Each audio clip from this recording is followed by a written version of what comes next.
विषय में करते हैं। आइए हम आज शुरू करते हैं साइंस का एक पार्ट भौतिक विज्ञान, और उसमें सबसे पहले देखते हैं प्रकाश के बारे में। चलिए इसको शुरू करते हैं। देखिए, अगर हम बात करें प्रकाश का, तो प्रकाश एक ऊर्जा है। हम बोलते हैं कि प्रकाश एक ऊर्जा है जिसकी सहायता से हम किसी वस्तु को देख पाते हैं। देखिए, जो प्रकाश है वह एक ऊर्जा भी है, साथ साथ प्रकाश एक विद्युत चुंबकीय तरंग है। प्रकाश क्या एक विद्युत चुंबकीय तरंग है, और प्रकाश एक अनुप्रस्थ तरंग भी है। हम बोलेंगे कि प्रकाश एक ऊर्जा है जिसकी सहायता से हम किसी वस्तु को देख पाते हैं, या प्रकाश एक विद्युत चुंबकीय तरंग होता है। और साथ साथ हम लोग यह बोलेंगे कि प्रकाश एक अनुप्रस्थ तरंग है। अगर हम बात करें प्रकाश के तरंग दैर्ध्य का, तो इसका तरंग दैर्ध्य 3900 एंगस्ट्रॉम से लेकर 7800 एंगस्ट्रॉम के बीच होता है। देखिए, एक व्यक्ति से, इसका नाम था डी ब्रोगली, वैज्ञानिक थे।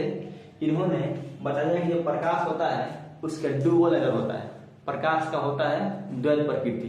मतलब ये होगा, जब प्रकाश चलेगी तो उसके पास दो प्रकृति होगा, एक होगा कण का और एक होगा तरंग का। अगर हम बात करें प्रकाश के चाल का, तो वायु में होता है 3×10⁸ मीटर पर सेकेंड।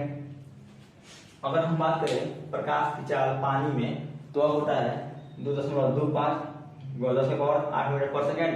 और अगर हम बात करें कांच में, तो होता है 2×10⁸ मीटर पर सेकेंड। अब देखिए, जब प्रकाश की चाल है उसको सबसे पहले गणना कौन किया था? तो रोमर ने किया था। कौन किया था? तो रोमर ने किया था। आगे देखिए, अगर हम बात करें प्रकाश स्रोत का, प्रकाश स्रोत का, तो अगर पूछे प्रकाश स्रोत क्या है, तो हम बोलेंगे कि वैसा स्रोत जहां से प्रकाश निकलता है उसको हम क्या बोलते हैं? प्रकाश स्रोत बोलते हैं। और देखिए, कुछ ऐसे भी स्रोत होते हैं ना जिससे प्रकाश निकलता है। जैसे मान लीजिए बिजली का बल्ब हो गया, सूर्य हो गया, तो इसको हम लोग प्रदीप्त वस्तु बोलते हैं। क्या बोलते हैं इसको? प्रदीप्त वस्तुएं बोलते हैं। यानी वैसी वस्तु जिससे प्रकाश निकलता रहता है उसको हम लोग बोलते हैं प्रदीप्त वस्तुएं। जैसे मान लीजिए बिजली का बल्ब हो गया, सूर्य हो गया। और कुछ ऐसे ही वस्तु होते हैं जिससे प्रकाश नहीं निकलता है। जैसे मेरा मार्कर है, प्रकाश निकल रहा है, इससे नहीं निकल रहा है। हमारा मान लीजिए कि यह ब्लैक बोर्ड या व्हाइट बोर्ड मेरा है, प्रकाश इससे नहीं निकलता है। अगर हम बात करें कॉपी का, किताब का, लकड़ी का, तो इससे प्रकाश नहीं निकलता है। तो इस वस्तु को हम क्या बोलते हैं? अप्रदीप्त वस्तु बोलते हैं। अप्रदीप्त वस्तु कहता है। ये हमारा हो गया प्रकाश का स्रोत, जिससे प्रकाश निकलता है उसे हम क्या बोलते हैं? प्रकाश का स्रोत बोलते हैं। वह वस्तुएं जिससे प्रकाश निकलता है उसको हम लोग प्रदीप्त वस्तुएं, और वैसा वस्तु जिससे प्रकाश न निकलता है उसको हम क्या बोलते हैं? अप्रदीप्त वस्तुएं। आगे देखिए, अगर हम बात करें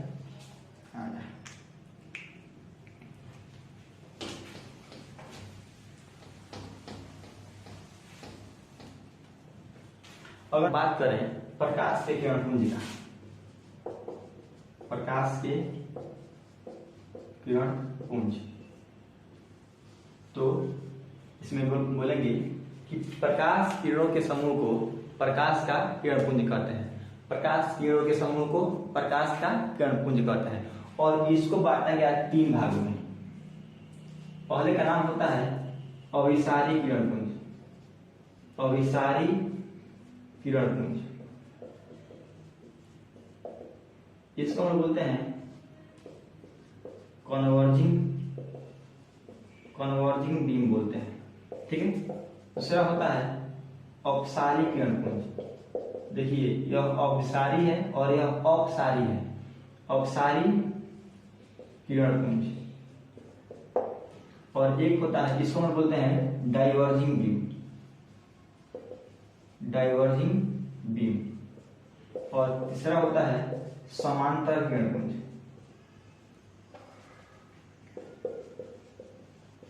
समांतर किरणपुंज, इसको हम बोलते हैं पैरेलल बीम। समझते हैं पहले अभिसारी किरणपुंज।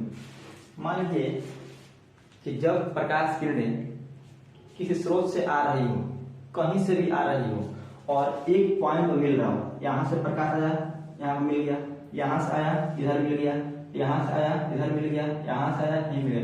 यानी कहीं से आए और एक ही पॉइंट पर मिल जाए, यानी कहीं से आई और एक ही पॉइंट पे आके मिल जाए, तो इस किरण पुंज को हम क्या बोलते हैं? अभिसारी किरण पुंज। क्या बोलते हैं? अभिसारी। जैसे मान लीजिए कि अगर आप लोग देखोगे यहाँ पे अगर रोड है, अगर यहाँ पे रोड है, रोड अगर ऐसे ऐसे रोड बना है, तो अगर गाड़ी यहाँ से आएगी यही मिलेगी, अगर इधर से आएगी तो इधर मिलेगी, यहाँ से आएगी तो यहाँ मिलेगी, यहाँ से आएगी तो यहाँ मिलेगी। तो यहाँ पे इसका क्या बन रहा है? तो यहाँ पे इसका कन्वर्जिंग पॉइंट बन रहा है यहाँ पे ना। तो जब प्रकाश किरण कहीं से भी आए और आकर एक ही पॉइंट पर मिले, एक ही बिंदु पर मिले, तो क्या बोलते हैं? उसको अभिसारी किरण पुंज बोलते हैं। मतलब जब प्रकाश की किरण किसी स्रोत से निकलकर एक ही पॉइंट पर, एक ही बिंदु पर आकर मिलती है, तो उस किरण पुंज को हम लोग अभिसारी किरण पुंज कहते हैं। ठीक है, आगे देखिए, आगे है अपसारी किरण पुंज। अपसारी किरण पुंज, जब प्रकाश किरणें किसी स्रोत से निकलकर फैलती हुई आगे बढ़ती है, मतलब अगर प्रकाश स्रोत यहाँ से निकली और यहाँ से ऐसे फैल गई, यहाँ से ऐसे फैल गई, ऐसे फैल गई, मतलब जब प्रकाश किरणें किसी स्रोत से निकलकर और फैलते हुए आगे बढ़े, यहाँ से निकले और ऐसे आगे बढ़े, तो जब प्रकाश किरणें किसी स्रोत से निकलकर फैलती हुई आगे बढ़ती है, तो इस किरण पुंज को अपसारी किरण पुंज कहा जाता है। और एक होता है समांतर किरण पुंज। जब प्रकाश किरणें एक दूसरे के समांतर हो, जैसे यहाँ से प्रकाश गई, यहाँ से सेम इसके समांतर प्रकाश गई, सेम फिर से एक और इसके समांतर हो गई, एक और इसके समांतर हो गई, तो जब प्रकाश किरणें एक दूसरे के समांतर हो, तो इस किरण पुंज को क्या बोलते हैं? समांतर किरण पुंज बोलते हैं। ठीक है, अगर वस्तु बहुत दूर होता है, जैसे मान लीजिए सूर्य है, तो उससे समांतर किरण पुंज निकलता है। क्या निकलता है? समांतर किरण पुंज निकलता है। तो अगर हम बात करें अभिसारी का, तो इसमें क्या था? वस्तु में किरणें एक पॉइंट पे आगे मिल जाएगी। ठीक, अगर हम बात करें अपसारी का, उसमें एक स्रोत से निकलेंगी और फैलती हुई आगे बढ़ जाएंगी। और इस समांतर में क्या है? तो प्रकाश किरणें क्या होगी? एक दूसरे के समांतर होगी। ठीक है, यह हो गया प्रकाश का किरण। देखिए, कुछ ऐसे पदार्थ होते हैं जिनसे होकर प्रकाश आसानी से पार जाता है, कुछ ऐसे पदार्थ होते हैं जिससे प्रकाश आसानी से पार नहीं कर पाता है, और कुछ ऐसे होते हैं पदार्थ जिससे प्रकाश थोड़ा पार थोड़ा इधर हो जाता है। जैसे अगर हम बात करें पारदर्शी वस्तु का, पारदर्शी वस्तु, तो इससे प्रकाश आसानी से आर पार कर जाएगा। यानी मतलब ये हुआ, जो ऐसे वस्तुएं या वे वस्तुएं जिनसे प्रकाश आसानी से पार कर जाए, उन्हें हम लोग पारदर्शी वस्तु कहते हैं। जैसे कांच हो गया, पानी हो गया, हवा हो गया, इससे प्रकाश आसानी से क्या हो जाएगा? पार हो जाएगा। तो इनको हम क्या बोल देंगे? पारदर्शी वस्तु में। अगर हम बात करें अपारदर्शी वस्तु का, अपारदर्शी, तो वैसी वस्तुएं जिनसे प्रकाश आसानी से आर पार नहीं कर, आसानी से छोड़िए साफे पार नहीं कर पाएगा, तो ऐसे वस्तुएं जिनसे प्रकाश पार ही न कर पाए, उस वस्तु को हम क्या बोलते हैं? अपारदर्शी वस्तुएं। जैसे दीवार बन गया, दीवार, क्या दीवार को प्रकाश पार कर पाएगा? अगर बात करें लोहा का, लोहा का बात करें, टेबल की बात कर लें, कुर्सी की बात कर लें, तो क्या इससे प्रकाश पार कर पाएगा? नहीं पार कर पाएगा। तो इसको हम क्या बोलते हैं? अपारदर्शी वस्तुएं। ठीक है, और एक होता है पारभासी। पारभासी वैसे वस्तुएं जिनको प्रकाश आसानी से पार नहीं करता है, कुछ पार करेगा और कुछ इधर आ जाएगा।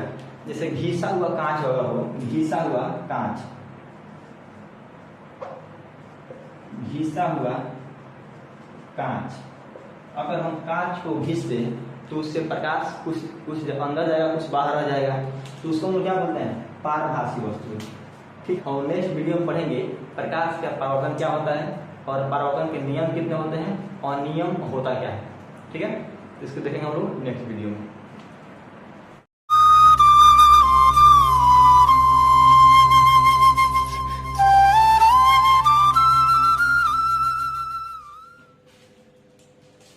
हेलो दोस्तों, welcome to New Era PCM Academy. आइए आज हम देखते हैं प्रकाश का परावर्तन। देखिए, किसी भी सतह से प्रकाश को टकराकर और लौटने की क्रिया को लोग प्रकाश का परावर्तन कहते हैं। जैसे मान लीजिए यह कोई सतह है, यह कोई सतह है, तो प्रकाश का इससे टकराकर और लौटने की क्रिया को हम क्या बोलते हैं? प्रकाश का परावर्तन बोलते हैं। जैसे मान लीजिए यहाँ मान लीजिए शीशा है, यह शीशा है। जैसे हम यहाँ से टॉर्च लगाते हैं, यहाँ से जैसे हम यहाँ पे टॉर्च मारेंगे तो क्या होगा? फोकस जाएगा यहाँ पे, और यहाँ से फोकस जाकर और वह ऐसे जाता है ऐसे। तो प्रकाश को यहाँ से इस सतह से टकरा कर और लौटने की घटना को हम क्या बोलते हैं? प्रकाश का परावर्तन बोलते हैं। ठीक है, समझे? आगे देखते हैं। अब देखिए, जैसे प्रकाश यहाँ से टकराया और यहाँ से चला गया, तो यह कुछ नियमों का पालन करता है। इन नियमों को हम लोग परावर्तन के नियम कहते हैं। तो परावर्तन के नियम को पढ़ने से पहले हम लोगों को कुछ टर्म समझना होता है। जैसे एक होता है आपतित किरण, पहला होता है आपतित किरण, इसको हम लोग इंसिडेंस रे बोलते हैं। इंसिडेंस रे, जैसे मान लीजिए यह कोई सतह है और यहाँ से प्रकाश आया, ठीक है, तो किसी सतह पर आने वाले प्रकाश को हम लोग आपतित किरण बोलते हैं। ठीक है, किसी सतह पर आने वाले प्रकाश को आपतित किरण कहा जाता है। जैसे यहाँ पे ए है और बी है, तो यहाँ पे जो ए बी है वह क्या है? आपतित किरण है। देखिए, जो आपतित किरण होता है वह जिस बिंदु पर टकराता है उसको हम लोग आपतन बिंदु बोलते हैं। क्या बोलते हैं इसको? आपतन बिंदु। दूसरा टर्म क्या हो गया? आपतन बिंदु। इसको हम लोग पॉइंट ऑफ इंसिडेंस बोलते हैं। पॉइंट ऑफ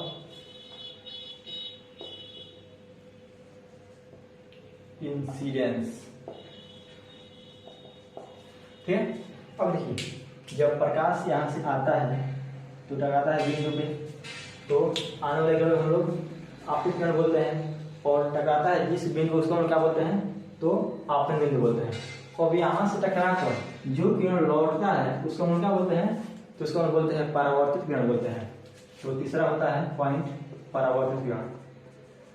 परावर्तित किरण, इसको हम लोग रिफ्लेक्टेड रे बोलते हैं। रिफ्लेक्टेड रे यानी किसी सतह से टकरा कर जाने वाले प्रकाश को हम लोग परावर्तित किरण कहते हैं। एक होता है अभिलंब। अभिलंब, इसको हम बोलते हैं नॉर्मल।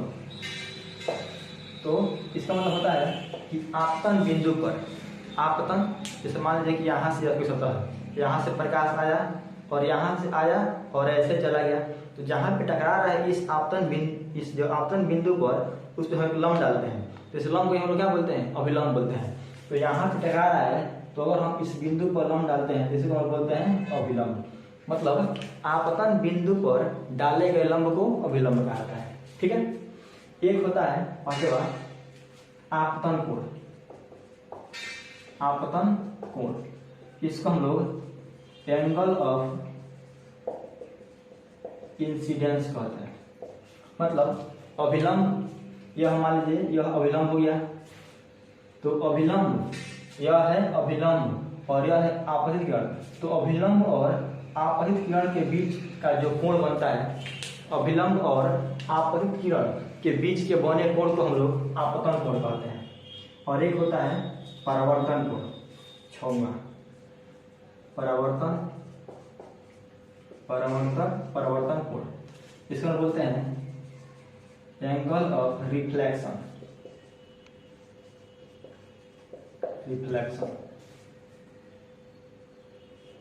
एंगल ऑफ रिफ्लेक्शन, इसका मतलब होता है कि अभिलंब, यहाँ पे देखिए पहले था आपतन कोण, का मतलब होता है कि अभिलंब और आपतित किरण के बीच से बने कोण को हम क्या बोलते हैं? तो उसको बोलते हैं आपतन कोण। इसको दिखाते हैं आई से, छोटा आई से। और अभिलंब और परावर्तित किरण के बीच का जो कोण बनता है उसको हम बोलते हैं परावर्तन कोण। इसको हम दिखाते हैं आर से। ठीक है, तो यह हो गया कुछ टर्म प्रकाश के परावर्तन से रिलेटेड। पहला होता है आपतित किरण, तो किसी सतह पर पड़ने वाली किरण को हम लोग आपतित किरण कहते हैं। एक होता है आपतन बिंदु, तो आपतित किरण आप जिस बिंदु पर पड़ती है उस बिंदु को हम लोग आपतन बिंदु कहते हैं।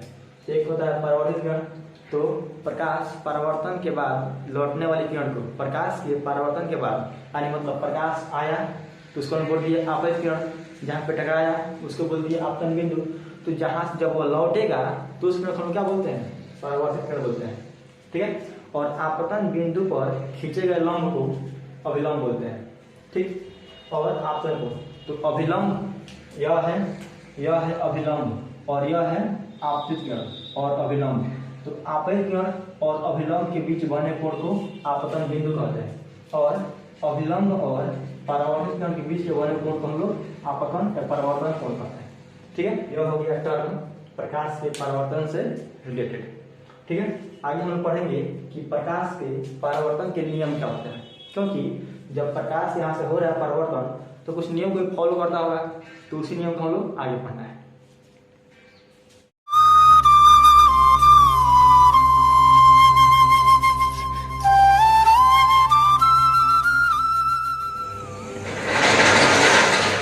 हेलो दोस्तों, welcome to New Era Teaching Academy. हम लोग प्रकाश के परावर्तन देख रहे थे, इसमें हम लोग यह सब टर्म देख रहे थे। हम लोग समझना है परावर्तन के नियम। देखिए, प्रकाश की किरण किसी सतह पर पड़कर, प्रकाश की किरण किसी सतह पर पड़कर जिन नियमों का पालन करते हुए उस सतह से परावर्तित होती है, उन्हीं नियमों को हम लोग प्रकाश के परावर्तन के नियम कहते हैं। प्रकाश के परावर्तन के दो नियम होते हैं। प्रकाश के परावर्तन के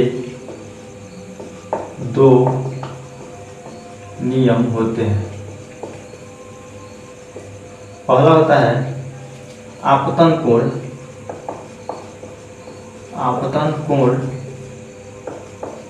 परावर्तन कोण के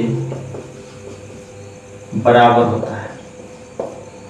पहला नियम है आपतन कोण परावर्तन कोण के बराबर होता है, मतलब जो एंगल आई है बराबर एंगल आर। समझिए, पहला नियम है कि जो आपतन कोण है, जो अभिलंब और आपतित किरण के बीच बन रहा है वो कोण है आपतन कोण। जो आपतन कोण है यह वाला कोण, और जो परावर्तन कोण है यह वाला कोण, इन दोनों क्या होते हैं, बराबर होते हैं। यही क्या है परावर्तन का पहला नियम है। सेकेंड नियम है कि आपतित किरण, यही वाला किरण अगर हम इसका नाम रख दें ए और बी, तो किरण ए बी, यानी आपतित किरण अगर हम इसका नाम रख दें बी सी, तो आपतित किरण, परावर्तित किरण। और आपतन बिंदु पर खींचा गया लंब, जिसको हम लोग अभिलंब बोलते हैं, एक ही समतल में होते हैं। मतलब आपतित किरण, परावर्तित किरण और आपतन बिंदु पर खींचा गया लंब तीनों एक ही समतल में होते हैं। यह परावर्तन के दूसरा नियम है।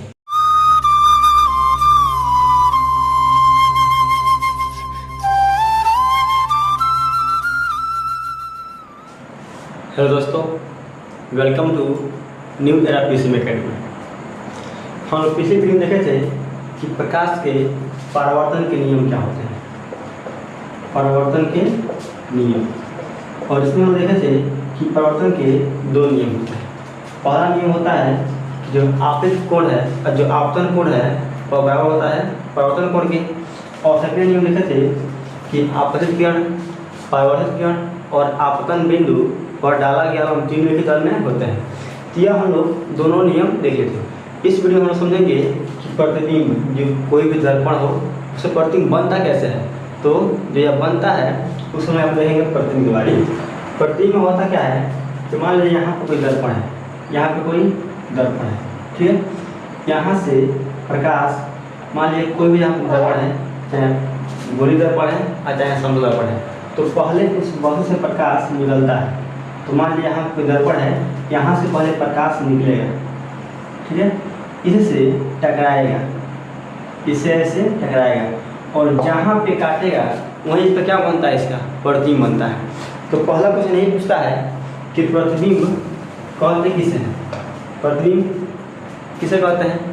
देखिए, तो किसी बिंदु स्रोत से आती प्रकाश किरण किसी भी बिंदु स्रोत से आती प्रकाश की किरणें दर्पण से परावर्तन के बाद जिस बिंदु पर मिलती है या मिलती हुई प्रतीत होती है, ध्यान सुनिए, किसी बिंदु स्रोत से आती प्रकाश की किरणें दर्पण से परावर्तन के बाद जिस बिंदु पर मिलती है या मिलती हुई प्रतीत होती है, उस वस्तु का प्रतिबिंब कहते हैं। जैसे यहाँ पे है दर्पण और यहाँ से कोई प्रकाश ऐसे गया, तो जैसे यहाँ से प्रकाश जाएगा तो दर्पण से परावर्तन के बाद यहाँ से प्रकाश ऐसे निकलेगा यहाँ से, तो दर्पण से परावर्तन के बाद जिस बिंदु पर मिलती है, मतलब जहाँ पे एक्चुअल में काट रही है या जहाँ पे काटती हुई प्रतीत हो रही है, मतलब एक्चुअल में काट नहीं रही है लेकिन लग रहा है क्या कि वो काटती होगी, तो किसी बिंदु स्रोत से निकली प्रकाश की किरणें दर्पण से परावर्तन के बाद जिस बिंदु पर मिलती है या मिलती हुई प्रतीत होती है, उस बिंदु उस वस्तु को हम क्या बोलते हैं? प्रतिबिंब कहते हैं। ठीक, समझ गए? आगे देखिए, जो प्रतिबिंब होता है वो दो भागों में बटा होता है, एक होता है वास्तविक प्रतिबिंब और एक होता है काल्पनिक प्रतिबिंब। ठीक, पहले समझते हैं वास्तविक प्रतिबिंब। वास्तविक प्रतिबिंब, इसको हम लोग रियल इमेज बोलते हैं। मतलब होता है कि जब कोई प्रकाश की किरणें दर्पण से परावर्तन के बाद या किसी बिंदु स्रोत से निकली प्रकाश की किरणें दर्पण से परावर्तन के बाद जिस बिंदु पर, जिस पॉइंट पर वास्तविक रूप में मिलती है, नाम क्या है? वास्तविक प्रतिबिंब। हम लोग क्या बोलेंगे कि किसी बिंदु स्रोत से निकली प्रकाश की किरणें दर्पण से परावर्तन के बाद जिस बिंदु पर वास्तविक रूप से मिलती है या वास्तविक रूप से काटती है, उस बिंदु को, उस वस्तु को हम लोग क्या बोलते हैं? वास्तविक प्रतिबिंब कहते हैं। जैसे मान लीजिए यहाँ कोई दर्पण है, ठीक है, यहाँ से प्रकाश निकला और एक बार यहाँ गया, यहाँ भी चला गया, एक बार यहाँ से फिर निकला, यहाँ गया, यहाँ से चला गया। तो देखिए यहाँ से जा रहा है लेकिन परावर्तन के बाद से यह चला गया यहाँ से, यह चला गया यहाँ से, तो यहाँ पे क्या हो रहा है इसका? यह दोनों कीड़े यहाँ पे वास्तविक रूप में काट रही है, तो इसका प्रतिबिंब कहाँ बन जाएगा? यहाँ पे बन जाएगा। तो इसको हम क्या बोल देंगे? वास्तविक प्रतिबिंब बोलेंगे, क्योंकि यहाँ पे जो कीड़े हैं वो वास्तविक रूप से काट रही है। तो हम बोलेंगे कि किसी बिंदु स्रोत से निकली प्रकाश की किरणें दर्पण से परावर्तन के बाद जिस बिंदु पर मिलती है, उस बिंदु को, इस वस्तु का हम क्या बोलते हैं? वास्तविक प्रतिबिंब बोलते हैं। आगे देखिए, जो वास्तविक प्रतिबिंब होता है ना, वो उल्टा होता है। जैसे यहाँ पे अगर उल्टा का मतलब हुआ कि अगर आर ऐसे बना है, जो वास्तविक प्रतिबिंब होगा ना, वह आर ऐसे बन जाएगा। ठीक है, और वास्तविक प्रतिबिंब हम लोग पर्दे पर उतार सकते हैं। तो इसके बारे में 3 पॉइंट।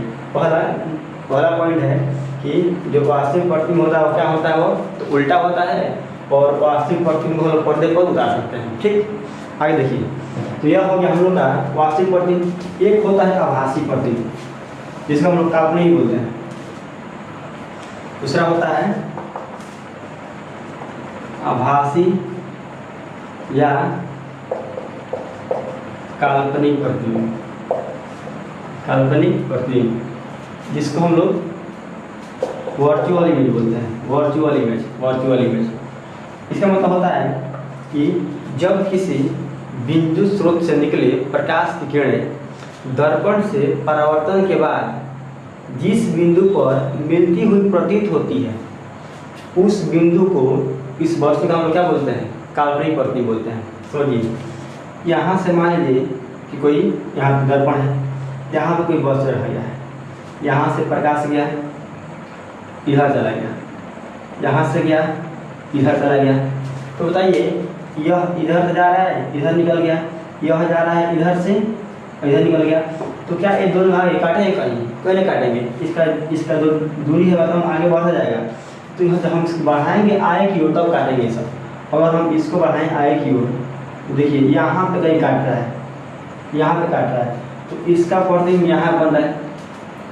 तो यहाँ पे देखिए, क्या यहाँ पे जो दोनों किरणें हैं वो एक्चुअल मिल रही है? नहीं मिल रही है। जब यहाँ पे एक्चुअल में नहीं मिल रही है तो हम क्या बोलेंगे? इसको कि मिलती हुई प्रतीत होती है, मिलती हुई प्रतीत होती है। तो जब किसी बिंदु स्रोत से या प्रकाश के स्रोत से निकली प्रकाश की किरणें दर्पण से परावर्तन के बाद जिस बिंदु पर मिलती हुई प्रतीत होती है, उस बिंदु को इस वस्तु का आभासी प्रतिबिंब या काल्पनिक प्रतिबिंब कहा जाता है। ठीक, किसी बिंदु स्रोत से निकली प्रकाश की किरणें दर्पण से परावर्तन के बाद जिस बिंदु पर वास्तविक रूप से मिलती है उसे हम लोग बोलते हैं वास्तविक प्रतिबिंब।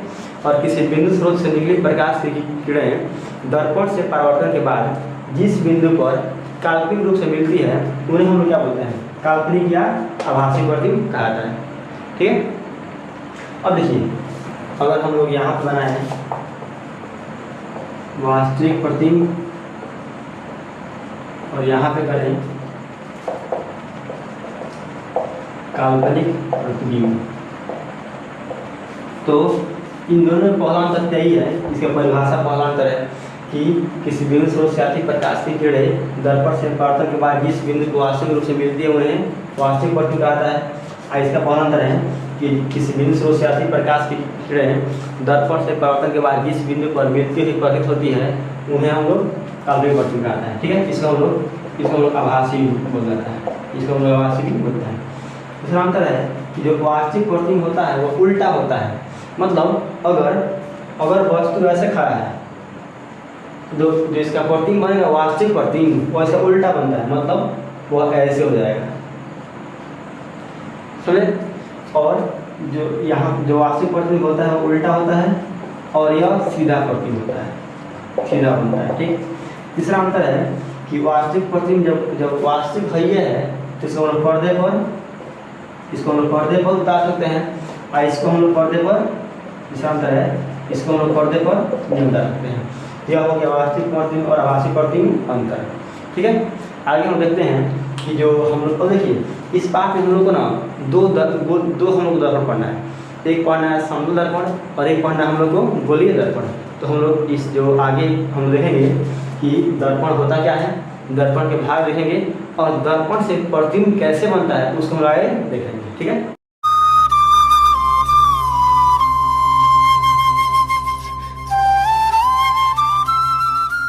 हेलो दोस्तों, welcome to New Era PCM Academy. दर्पण, अगर कोई कांच का सतह है, जैसे मान लीजिए कोई कांच है, अगर हम इस कांच के एक तरफ से इसका लेप लगा दें चांदी या जस्ते का, तो इस प्रकार जो युक्ति बनती हुई उसी को हम क्या बोलते हैं, दर्पण बोलते हैं। जैसे मान लीजिए यह शीशा है, क्या है, शीशा है। तो जो शीशा है इसका जो अंदर वाला भाग है उस पर क्या हुआ है, लेप लगा है। तो इस प्रकार जो युक्ति बनाई इसी को हम क्या बोलते हैं, दर्पण बोलते हैं। इसका काम होता है कि जैसे जैसे प्रकाश पड़ेगा क्या करना है, इसको रिफ्लेक्ट कर देना। ठीक है, देखिए तो अगर हम लोग कोई भी कांच का वस्तु हो, अगर हम उस पर एक तरफ से लेप लगा दें तो उस प्रकार जो युक्ति बनती है उसी को हम लोग क्या बोलते हैं, दर्पण बोलते हैं। और हम लोग को दर्पण पढ़ना है, एक पढ़ना है समतल दर्पण, एक पढ़ना है गोलीय दर्पण। समतल दर्पण का मतलब होता है ऐसा दर्पण जिसका परावर्तक सतह समतल हो, पूरा 180 डिग्री समतल हो। जैसे मान लीजिए कि कोई दर्पण है जिसका जो सतह है वह एकदम समतल है, पूरा प्लेन है, तो वैसा दर्पण जिसका परावर्तक सतह समतल हो उसको हम क्या बोलते हैं, समतल दर्पण बोलते हैं। यानी पूरा प्लेन हो, पूरा एकदम 180 डिग्री हो, तो उसको हम क्या बोलते हैं, समतल दर्पण बोलते हैं। आगे देखते हैं कि समतल दर्पण से प्रतिबिंब कैसे बनता है। देखिए यहाँ पे कोई समतल दर्पण है, यहाँ पे कोई वस्तु रह गया है, यहाँ पे कोई वस्तु है, तो एक किरण मान लीजिए यहाँ से गया तो यह चला गया, यहाँ पे इसका अविलंब होगा। एक किरण अगर हमसे यहाँ से ले सीधे यहाँ से किरण अभिलंब पर ही आए, अगर कोई किरण क्या हो अभिलंब की दिशा में आए तो क्या होगा, सीधे वापस लौट जाएगा। यानी अगर कोई किरण अभिलंब की दिशा में आए तो जिधर से आएगा सेम उधर ही क्या हो जाएगा, लौट जाएगा, ऐसा होता है। क्योंकि जो आपतन कोण होगा वह किसके बराबर होगा, प्रवर्तन कोण के बराबर होगा। जब ऐसा होगा तो जब अभिलंब की दिशा में आ रहा है तो कोण कितना बन रहा है, 0 डिग्री। जब कोण बन रहा है 0 डिग्री और यहाँ पे आपका कोण कितना है 0 डिग्री है, जब आपका कोण 0 डिग्री है तो जब लौटेगा उस समय कोण कितना होना चाहिए 0 डिग्री होना चाहिए। तो इसीलिए जब कोई किरण अभिलंब की दिशा में आता है तो क्या होता है सेम दिशा में लौट जाता है। तो सेम यहाँ पर हम लेंगे एक किरण यहाँ से लिए हैं इधर गया है और एक हमने यहाँ से गया है यानी सीधा यहाँ से लौट गया है। अगर हम इन दोनों को पीछे बढ़ाएं तो यहाँ पे कट कर रहा है, यहाँ पे मतलब यह वस्तु है इसका प्रतिबिंब यहाँ पर बन गया। देखिए ध्यान से कि एक हम वस्तु लिए, अगर हम इसको ए बी बोल दें तो एक हम ले रहा है किरण ए सी जो इधर की ओर चला गया और एक हम किरण लिए ए बी दिशा में। तो हम लोग को पता है कि एकदम सीधे लंब है तो एकदम सीधा बोलने पर एकदम ऊपर चला जाएगा। जब ऊपर चला गया तो इसको हम बढ़ाए पीछे की ओर, इसको हम बढ़ाए पीछे की ओर, तो यहाँ पे कट गया। मतलब जो ए बी का प्रतिबिंब कहाँ बन गया तो इसको हम मान रहे हैं ई, इसको मान रहे हैं ए डैश। तो पहले वस्तु क्या था ए बी, क्या बन गया ए डैश बी। ठीक है, तो इस तरह समतल दर्पण से प्रतिबिंब बनता है। आइए हम लोग देखते हैं कि समतल दर्पण के गुण क्या होते हैं। ठीक है, यहाँ पे हम देख रहे हैं समतल दर्पण की विशेषताएं। हम देख रहे हैं अभी कि अगर कोई वस्तु यहाँ पर है, ठीक है ए भी कोई वस्तु है, तो हम लोग पहले पता लेते हैं यहाँ से तो चला गया फिर यह चला गया। अगर हम एक ऐसे लिए सीधा ले लिए जो ऊपर की ओर चला गया तो यहाँ कहीं काट नहीं रहा है, तो अगर हम इसको पीछे बढ़ाएंगे तो यहाँ पे कटेगा, मतलब इसका प्रतिबिंब यहाँ पर बन गया। या तो आप इसको ऐसे मान लीजिए या इसका ऐसे मान लीजिए कि कोई एक वस्तु है जो यहाँ पर है, इस पर हम कोई वस्तु खड़ा कर दिए ऐसे, तो पहला हम किरण यहाँ से ले गए तो यह ऐसे चला गया या इसका अवलंब था। एक किरण हम इधर की ओर लिए इधर में तो यह इधर चला गया, लेकिन यहाँ कहीं काटेगा नहीं तो हम इसको बढ़ाएंगे पीछे की ओर तो कहीं यहाँ पे कहीं काटेगा ही, यानी जो यह प्रतिबिंब है वह यहाँ पे बन गया। अगर हम इसको बोले ए बी, यहाँ पर बी ए डैश यहाँ पे बन गया।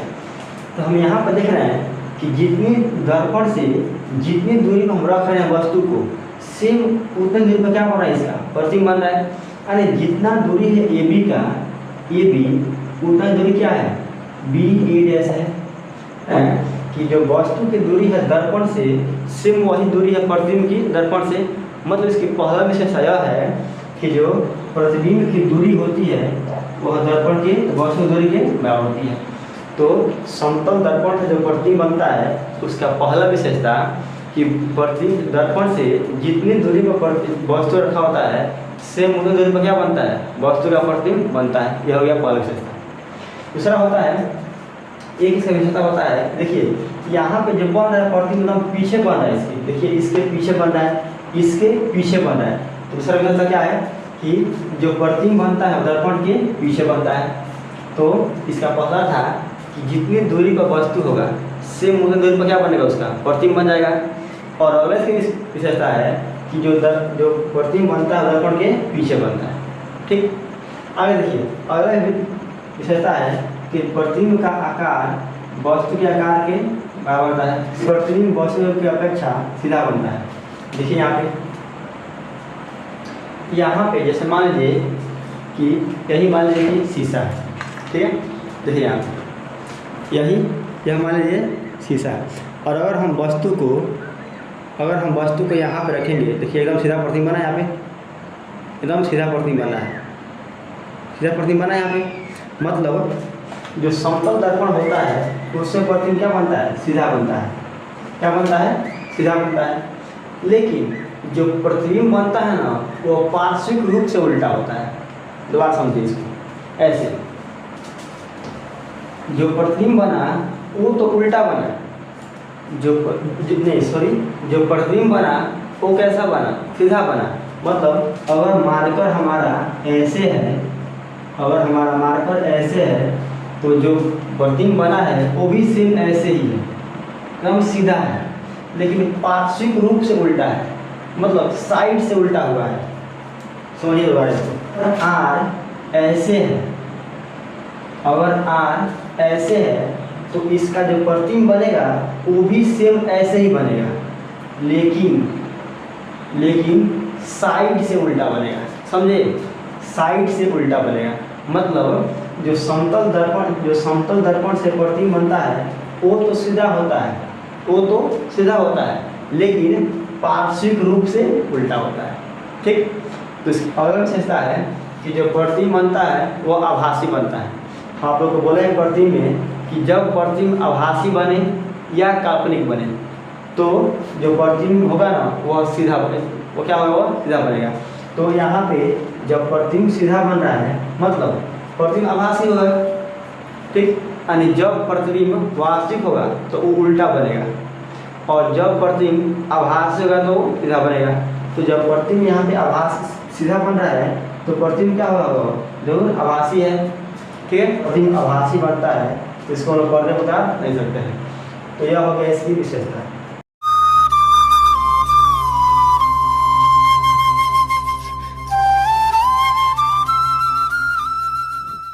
हेलो दोस्तों, welcome to New Era PCM Academy. हम लोग पिछले वीडियो में समतल दर्पण के बारे में देख लिए थे। इस वीडियो में हम लोग समझेंगे कि गोलीय दर्पण होता क्या है और इससे प्रतिबिंब कैसे बनता है। चलिए वीडियो। गोलीय दर्पण उस दर्पण को कहा जाता है जिसका परावर्तक सतह किसी खोखले गोले का भाग होता है। जैसे मान लीजिए कि यह कोई खोखला गोला है, इसको हम यहाँ से रंग दिए बाहर से और इधर रंग दिए अंदर से, और इसको हम यहाँ से हटा दिए। ठीक है, तो यहाँ पे दो गोलीय दर्पण बन गया। जो गोलीय दर्पण बाहर से रंगा हुआ है उसको हम लोग बोलते हैं अवतल दर्पण, और जो गोलीय दर्पण अंदर से रंगा हुआ है उसको हम लोग बोलते हैं उत्तल दर्पण। ठीक है, जो गोलीय दर्पण है उसको दो भागों में बांटा गया है। एक होता है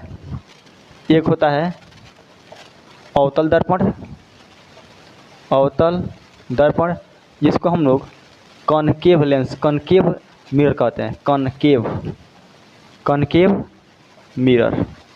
ठीक है, और दूसरा होता है उत्तल दर्पण जिसको हम लोग कॉन्वेक्स मिरर कहते हैं।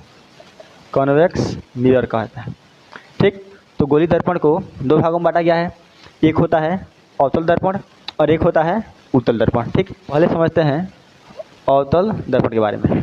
देखिए, पहला अवतल दर्पण वैसा दर्पण जिसका परावर्तक सतह अंदर की ओर धंसा हुआ हो उसे अवतल दर्पण कहते हैं, या वैसा दर्पण जिसका रंगा हुआ भाग बाहर हो उसे अवतल दर्पण कहता है। दूसरा होता है उत्तल दर्पण वैसा दर्पण जिसका परावर्तक सतह बाहर की ओर हो उसे उत्तल दर्पण कहते हैं, या वैसा दर्पण जिसका अंदर का भाग रंगा हुआ हो उसे उत्तल दर्पण कहते हैं। ठीक है, तो यह हो गया गोलीय दर्पण के बारे में। एक होता है उत्तल और एक होता है अवतल। ये भी हम समझ लिए कि उत्तल क्या होता है और अवतल क्या होता है। आगे समझते हैं उत्तल दर्पण से संबंधित कुछ विशेष टर्म।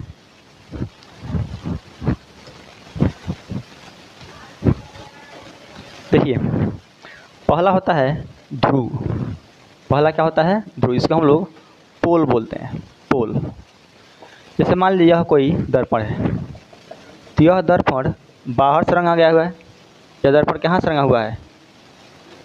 यह दर्पण बाहर से रंगा गया है, इसीलिए इसको हम लोग बोलते हैं अवतल दर्पण। तो जो दर्पण है उसका जो मध्य बिंदु है उसको हम लोग बोलते हैं ध्रुव, एंड दर्पण के मध्य बिंदु को ध्रुव कहा जाता है। दूसरा होता है वक्रता केंद्र। वक्रता केंद्र, देखिए, जो भी गोलीय दर्पण होगा वह किसी न किसी खोखले गोले का ही भाग होगा। जो भी गोलीय दर्पण होगा वह किसी न किसी खोखले गोले का ही भाग होगा। तो जैसे मान लीजिए ये भी एक गोलीय दर्पण है, तो ये भी एक खोखले गोले का भाग यहाँ पर है। तो जब यह खोखले गोले का भाग है तो जब यह गोला होगा उस समय इसका केंद्र होगा। तो वक्रता केंद्र कहते किसे हैं? तो गोलीय दर्पण जिस गोले का भाग होता है, गोलीय दर्पण जिस गोले का भाग होता है उस गोले के केंद्र को किस गोलीय दर्पण का वक्रता केंद्र कहता है। दोबारा समझिए कि गोलीय दर्पण जिस गोले का भाग होता है उस गोले के केंद्र को गोलीय दर्पण का वक्रता केंद्र कहा जाता है। यह हो गया वक्रता केंद्र। तीसरा होता है वक्रता त्रिज्या। वक्रता त्रिज्या तो गोलीय दर्पण का ध्रुव और गोलीय दर्पण का वक्रता केंद्र के बीच की दूरी को वक्रता त्रिज्या कहता है। गोलीय दर्पण का वक्रता केंद्र और गोलीय दर्पण का जो यहाँ पे ध्रुव है उसके बीच की दूरी को वक्रता केंद्र कहा जाता है। ठीक है, आगे होता है 4 नंबर मुख्य अक्ष। मुख्य अक्ष इसको हम लोग प्रधान अक्ष कहते हैं। देखिए क्या होता है, जो हम लोग का यहाँ पे वक्रता केंद्र है और जो इस गोले का जो इस दर्पण का ध्रुव है, इसको मिलाने वाली जो रेखा होगी, इसका मिलाने वाली जो रेखा होगी उस रेखा को हम लोग मुख्य अक्ष बोलते हैं। मतलब मुख्य अक्ष क्या होता है, तो गोलीय दर्पण के ध्रुव और गोलीय दर्पण के वक्रता केंद्र को मिलाने वाली रेखा को गोलीय दर्पण का मुख्य अक्ष कहा जाता है। ठीक है, यह हो गया टर्म। आगे समझते हैं गोलीय दर्पण की फोकस दूरी क्या होती है।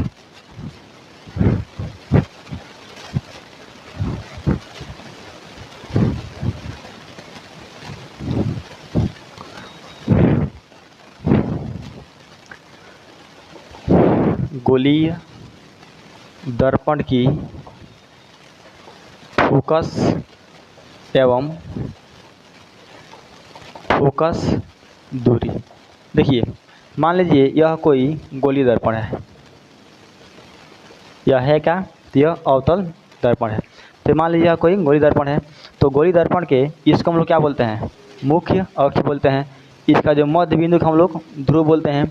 यहाँ पे कहीं पे इसका वक्रता केंद्र होता है और तो इसको वक्रता केंद्र को हम दिखाते हैं C से, ध्रुव को दिखाते हैं P से। ठीक है, अब देखिए फोकस, पहले समझिए फोकस क्या होता है। तो गोलीय दर्पण के मुख्य अक्ष के समांतर, गोलीय दर्पण के मुख्य अक्ष के समांतर आने वाली किरणें दर्पण से परावर्तन के बाद जिस बिंदु से होकर जाती है, गोलीय दर्पण के मुख्य अक्ष के समांतर आने वाली प्रकाश किरणें दर्पण से परावर्तन के बाद मुख्य अक्ष के जिस बिंदु पर काटती है उस बिंदु को फोकस कहते हैं। समझे, यह दर्पण है, यहाँ से समांतर किरणें गई, तो यह जो किरण है वह परावर्तन के बाद इस मुख्य अक्ष के जिस बिंदु पर काटेगी उस बिंदु को हम लोग फोकस कहते हैं। समझे, वही सेम काम उत्तल दर्पण में भी होगा। यह तो है अवतल दर्पण का, यहाँ मान लीजिए उत्तल दर्पण है, तो उत्तल दर्पण के अंदर का भाग क्या होता है, कलय किया गया होता है। यह इसका मुख्य अक्ष हो गया। तो जो यहाँ पे परावर्तक सतह होगा उत्तल का, वह इधर की ओर है, इधर की ओर है। तो मुख्य अक्ष के समांतर अब यहाँ पे इसका पोल होगा और इधर न इसका गोला होगा, जहाँ पे कहीं इसका सी होगा। तो मुख्य अक्ष के समांतर आने वाली प्रकाश की किरणें, इसमें क्या था, मुख्य अक्ष के समांतर आने वाली प्रकाश की किरणें दर्पण से परावर्तन के बाद जिस बिंदु पर काटती है, मुख्य अक्ष के जिस बिंदु पर काटती है उस बिंदु को फोकस कहते हैं। इसमें क्या होगा, तो मुख्य अक्ष के समांतर आती प्रकाश की किरणें दर्पण से परावर्तन के बाद जिस बिंदु पर काटती हुई प्रतीत होती है। देखिए जब यहाँ से किरणें आएगी तो परावर्तन के बाद वो ऊपर चली जाएगी ऐसे, लेकिन जब इसको पीछे बढ़ाएंगे तो कहीं यहाँ पे काटेगी, मतलब यहाँ पे काट नहीं रही है, काटती हुई प्रतीत हो रही है। तो इसमें बोलेंगे उत्तल दर्पण में कि उत्तल दर्पण के मुख्य अक्ष के समांतर आती प्रकाश की किरणें दर्पण से परावर्तन के बाद जिस मुख्य अक्ष के जिस बिंदु पर काटती हुई प्रतीत होती है उस बिंदु को उत्तल दर्पण की फोकस कहते हैं। और इसमें क्या बोलेंगे कि उत्तल दर्पण के मुख्य अक्ष के अवतल दर्पण के मुख्य अक्ष के समांतर आती प्रकाश की किरणें दर्पण से परावर्तन के बाद मुख्य अक्ष के जिस बिंदु पर काटती है उस बिंदु को उत्तल दर्पण का फोकस कहते हैं। ठीक, तो यह हो गया फोकस। इसका हम लोग आगे देखते हैं फोकस दूरी। सिंपल में कि दर्पण का गोलीय दर्पण के फोकस और ध्रुव के बीच की दूरी को फोकस दूरी कहते हैं। यह इसका क्या है, जब हम लोग फोकस को दिखाते हैं एफ से, तो यहाँ पे एफ इसका यहाँ पे हो गया और इसका एफ यहाँ पे हो गया। अब समझना है फोकस दूरी। तो गोलीय दर्पण के ध्रुव, इसका ध्रुव यहाँ पे है, इसका ध्रुव यहाँ पर है। तो गोलीय दर्पण के ध्रुव और फोकस के बीच की दूरी को फोकस दूरी कहते हैं। तो इसका फोकस दूरी यह हो जाएगा, इसको दिखाते हैं स्मॉल एफ से, और इसका फोकस दूरी यहाँ हो जाएगा, इसको हम दिखाते हैं स्मॉल एफ से। तो यह हो गया हम लोग को कि गोलीय दर्पण के कुछ विशेष टर्म के बारे में। पहला था ध्रुव, तो गोलीय दर्पण के मध्य बिंदु को ध्रुव कहता है। दूसरा था वक्रता केंद्र, तो गोलीय दर्पण जिस खोखले गोले का भाग होता है उस गोलीय दर्पण के गोलीय दर्पण जिस खोखले गोले का भाग होता है उस गोले के केंद्र को गोलीय दर्पण का वक्रता केंद्र कहता है। और आगे था वक्रता त्रिज्या, तो इसमें देखा गया था कि गोलीय दर्पण के जो ध्रुव है और जो उसका वक्रता केंद्र हो उसके बीच की दूरी को वक्रता त्रिज्या कहता है। ठीक, आगे था फोकस दूरी, मुख्य फोकस कहिए या मुख्य फोकस कहिए। तो अगर हम आल भर बात करें गोलीय दर्पण की फोकस दूरी की, गोलीय दर्पण के मुख्य अक्ष के समांतर आती प्रकाश की किरणें गोलीय दर्पण से परावर्तन के बाद मुख्य अक्ष के जिस बिंदु पर काटती है या काटती हुई प्रतीत होती है उस बिंदु को मुख्य फोकस या फोकस कहता है। ठीक है, और आगे है फोकस दूरी। तो गोलीय दर्पण के ध्रुव और मुख्य फोकस के बीच की दूरी को फोकस दूरी कहते हैं। तो इसका फोकस दूरी यहाँ पे, इसका फोकस दूरी यहाँ पे। तो यह हो गया गोलीय दर्पण के विशेष टर्म के बारे में। आगे हम लोग देखेंगे कि जो गोलीय दर्पण की फोकस दूरी होती है वो इसके वक्रता त्रिज्या, जिसको हम दिखाते हैं आर से। तो इसका आर यहाँ से यहाँ तक होगा और इसका आर यहाँ से यहाँ तक का होगा। तो हम लोग देखेंगे आगे कि जो वक्रता जो फोकस दूरी होती है स्मॉल एफ, वह वक्रता त्रिज्या का आधी होती है। तो इसको हम लोग सिद्ध करेंगे अगले वीडियो में।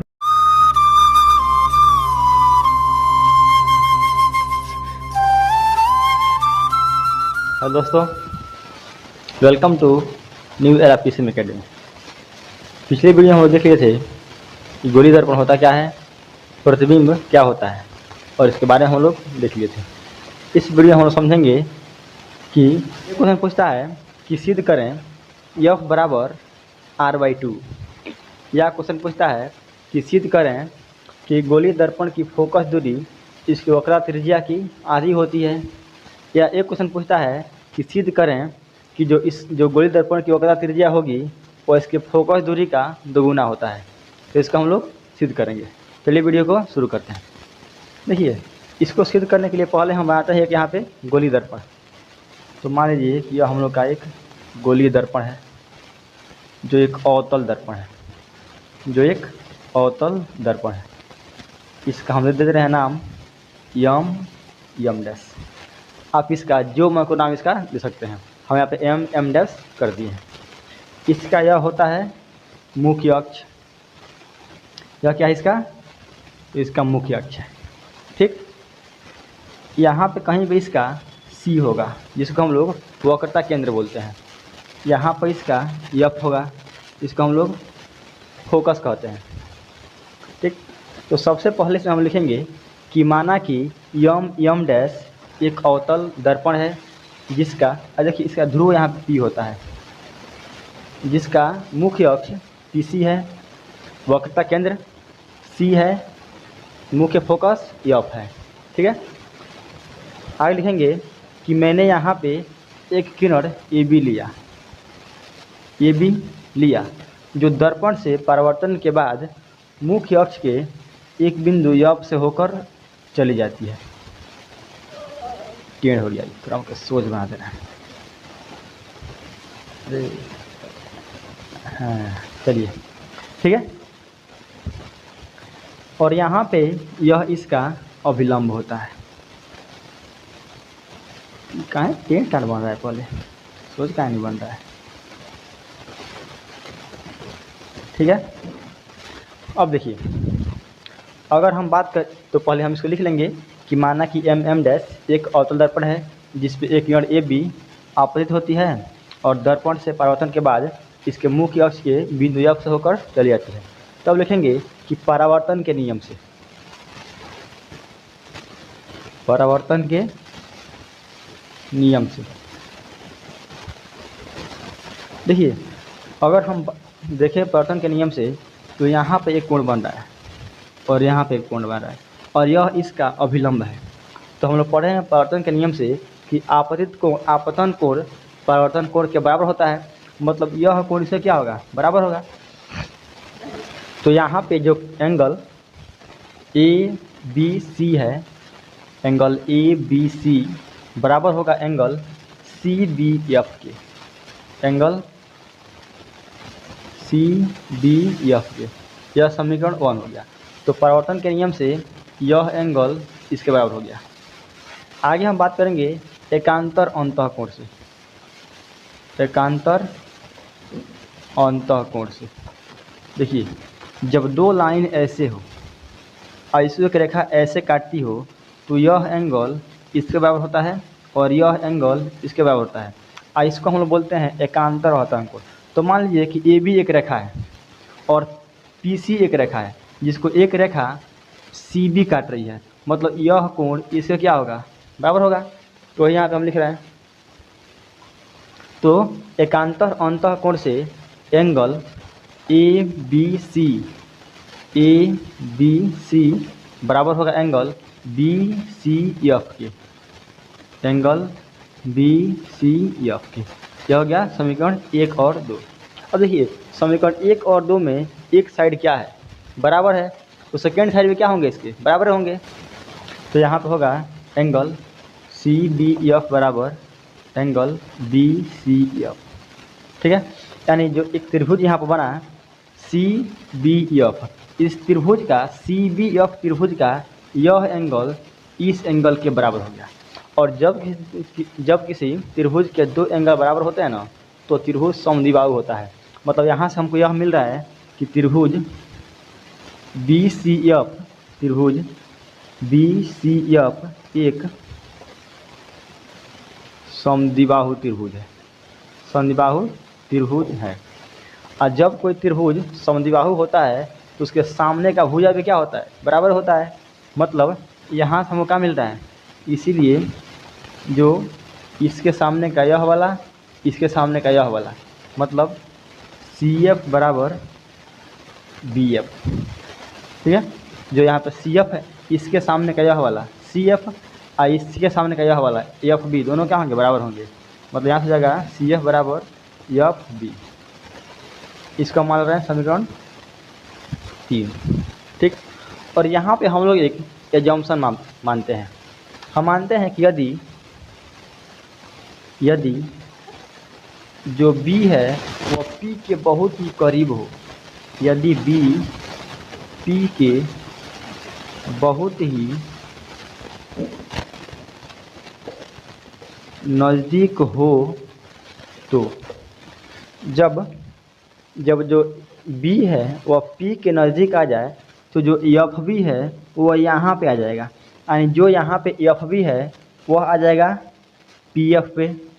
तो यहाँ से जब हम मान लिए कि बी पी के बहुत ही नज़दीक हो, तो जो यहाँ पे एफ बी है वह क्या हो जाएगा, पी एफ के लगभग बराबर हो जाएगा। यानी यहाँ से हमको यह मिल गया कि जो एफ बी होगा वो लगभग किसके बराबर हो जाएगा, एफ पी के। या इसका हम लोग लिख रहे हैं यहाँ पे पी एफ के। यह हो गया समीकरण 4, ठीक है। अब देखिए यहाँ पे हम यहाँ पे लिए हैं समीकरण 3 में कि जो सी एफ है वह बराबर है एफ बी के, सी एफ बराबर एफ बी। और यहाँ से लिख रहे हैं एफ बी बराबर पी एफ। तो यहाँ पे लिखेंगे समीकरण 3 एवं 4 से। और देखिए समीकरण 4 को हम चाहें तो पी एफ बराबर एफ बी भी कर सकते हैं। तो इसको हम थोड़ा ऐसे कर दे रहे हैं कि थोड़ा बढ़िया समझ में आए। पी एफ बराबर एफ बी, क्योंकि इसको चाहे इसके बराबर लिखें और चाहे इसको इसके बराबर लिखें, मतलब तो वही होगा। अब देखिए यहाँ पे समीकरण 4 हो गया। अब समीकरण 3 और 4 से देखें तो इसका एक साइड क्या है, बराबर है, तो ये भी क्या हो जाएगा, बराबर हो जाएगा। यहाँ पे जाएगा सी एफ बराबर पी एफ, ठीक, सी एफ बराबर पी एफ। अब यहाँ पे देखिए, यहाँ से हमको यह मिल रहा है कि जो सी एफ है वह पी एफ के बराबर है, इसके बराबर है।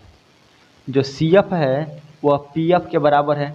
मतलब अगर एक रेखा है, ठीक है, इसको हम बीच में से काटेंगे तभी ना बराबर होगा। मतलब अगर हम चाहें इस सी एफ को निकालना, क्या करेंगे हम, अगर पूरे को बीच में से काट दें, अगर एक लकड़ी है इतना बड़ा, ठीक है, और हमको यह मालूम है कि अगर यहाँ से यह दोनों बराबर है और हमको यह पाना है, तो अगर हम पूरे लकड़ी को यहाँ से आधा से काट दें तो हमको यह मिल जाएगा। मतलब जो यहाँ पर सी एफ है हम क्या लिख सकते हैं उसको, तो पी सी बाई 2 कर सकते हैं ना, क्योंकि यहाँ पे सी एफ पी एफ के बराबर यहाँ पे आ गया है। जब सी एफ पी एफ के बराबर आ गया है तो यहाँ पे सी एफ और यहाँ पे है पी एफ, सी एफ बराबर है इसके। मतलब अगर हम इस पूरे का आधवा कर दें तो हमको यह मिल जाएगा, क्योंकि यहाँ पे जो एफ है वो इसके बीच में है। जब एफ इन दोनों के बीच में है तो इसका आधवा करने से हमको यह मिल जाना चाहिए। मतलब यहाँ से हम क्या लिख सकते हैं सी एफ को, तो पी सी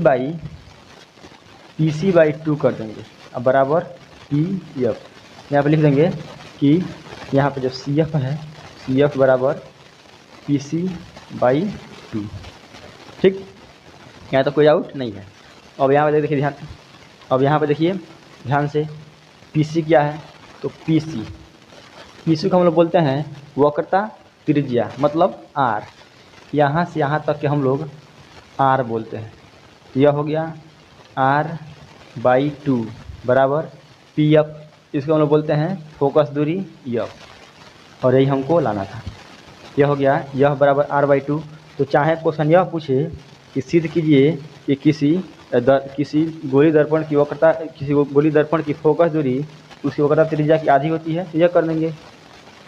और क्वेश्चन यह पूछ दे कि सिद्ध कीजिए कि किसी गोली दर्पण की वक्रता त्रिज्या उसकी फोकस दूरी का दुगुना होता है, तो यहाँ से ऐसे कर देंगे आर बराबर 2f। यह हम लोग का हो गया। अब देखिए दर्पण भले अवतल हो और चाहे उत्तल हो, यह दोनों के लिए क्या है, सही है। तो यह हो गया पूरा। कैसे सिद्ध करेंगे, यह बराबर आर बाई 2। अब देखिए सिद्ध करने से पहले हम यहाँ पर लिख देंगे कि माना कि एम डैश एक अवतल दर्पण है जिसपे एक किरण ए बी आपतित होती है और दर्पण से परावर्तन के बाद मुख्य अक्ष के बिंदु एफ से होकर चली जाती है, जहाँ पे सी वक्रता केंद्र है और पी इसका ध्रुव है। और उसके बाद इसको हम लोग लिख देंगे। ठीक है, अगर आपको इसमें कोई भी दिक्कत हो तो आप लोग कमेंट बॉक्स में पूछ सकते हैं।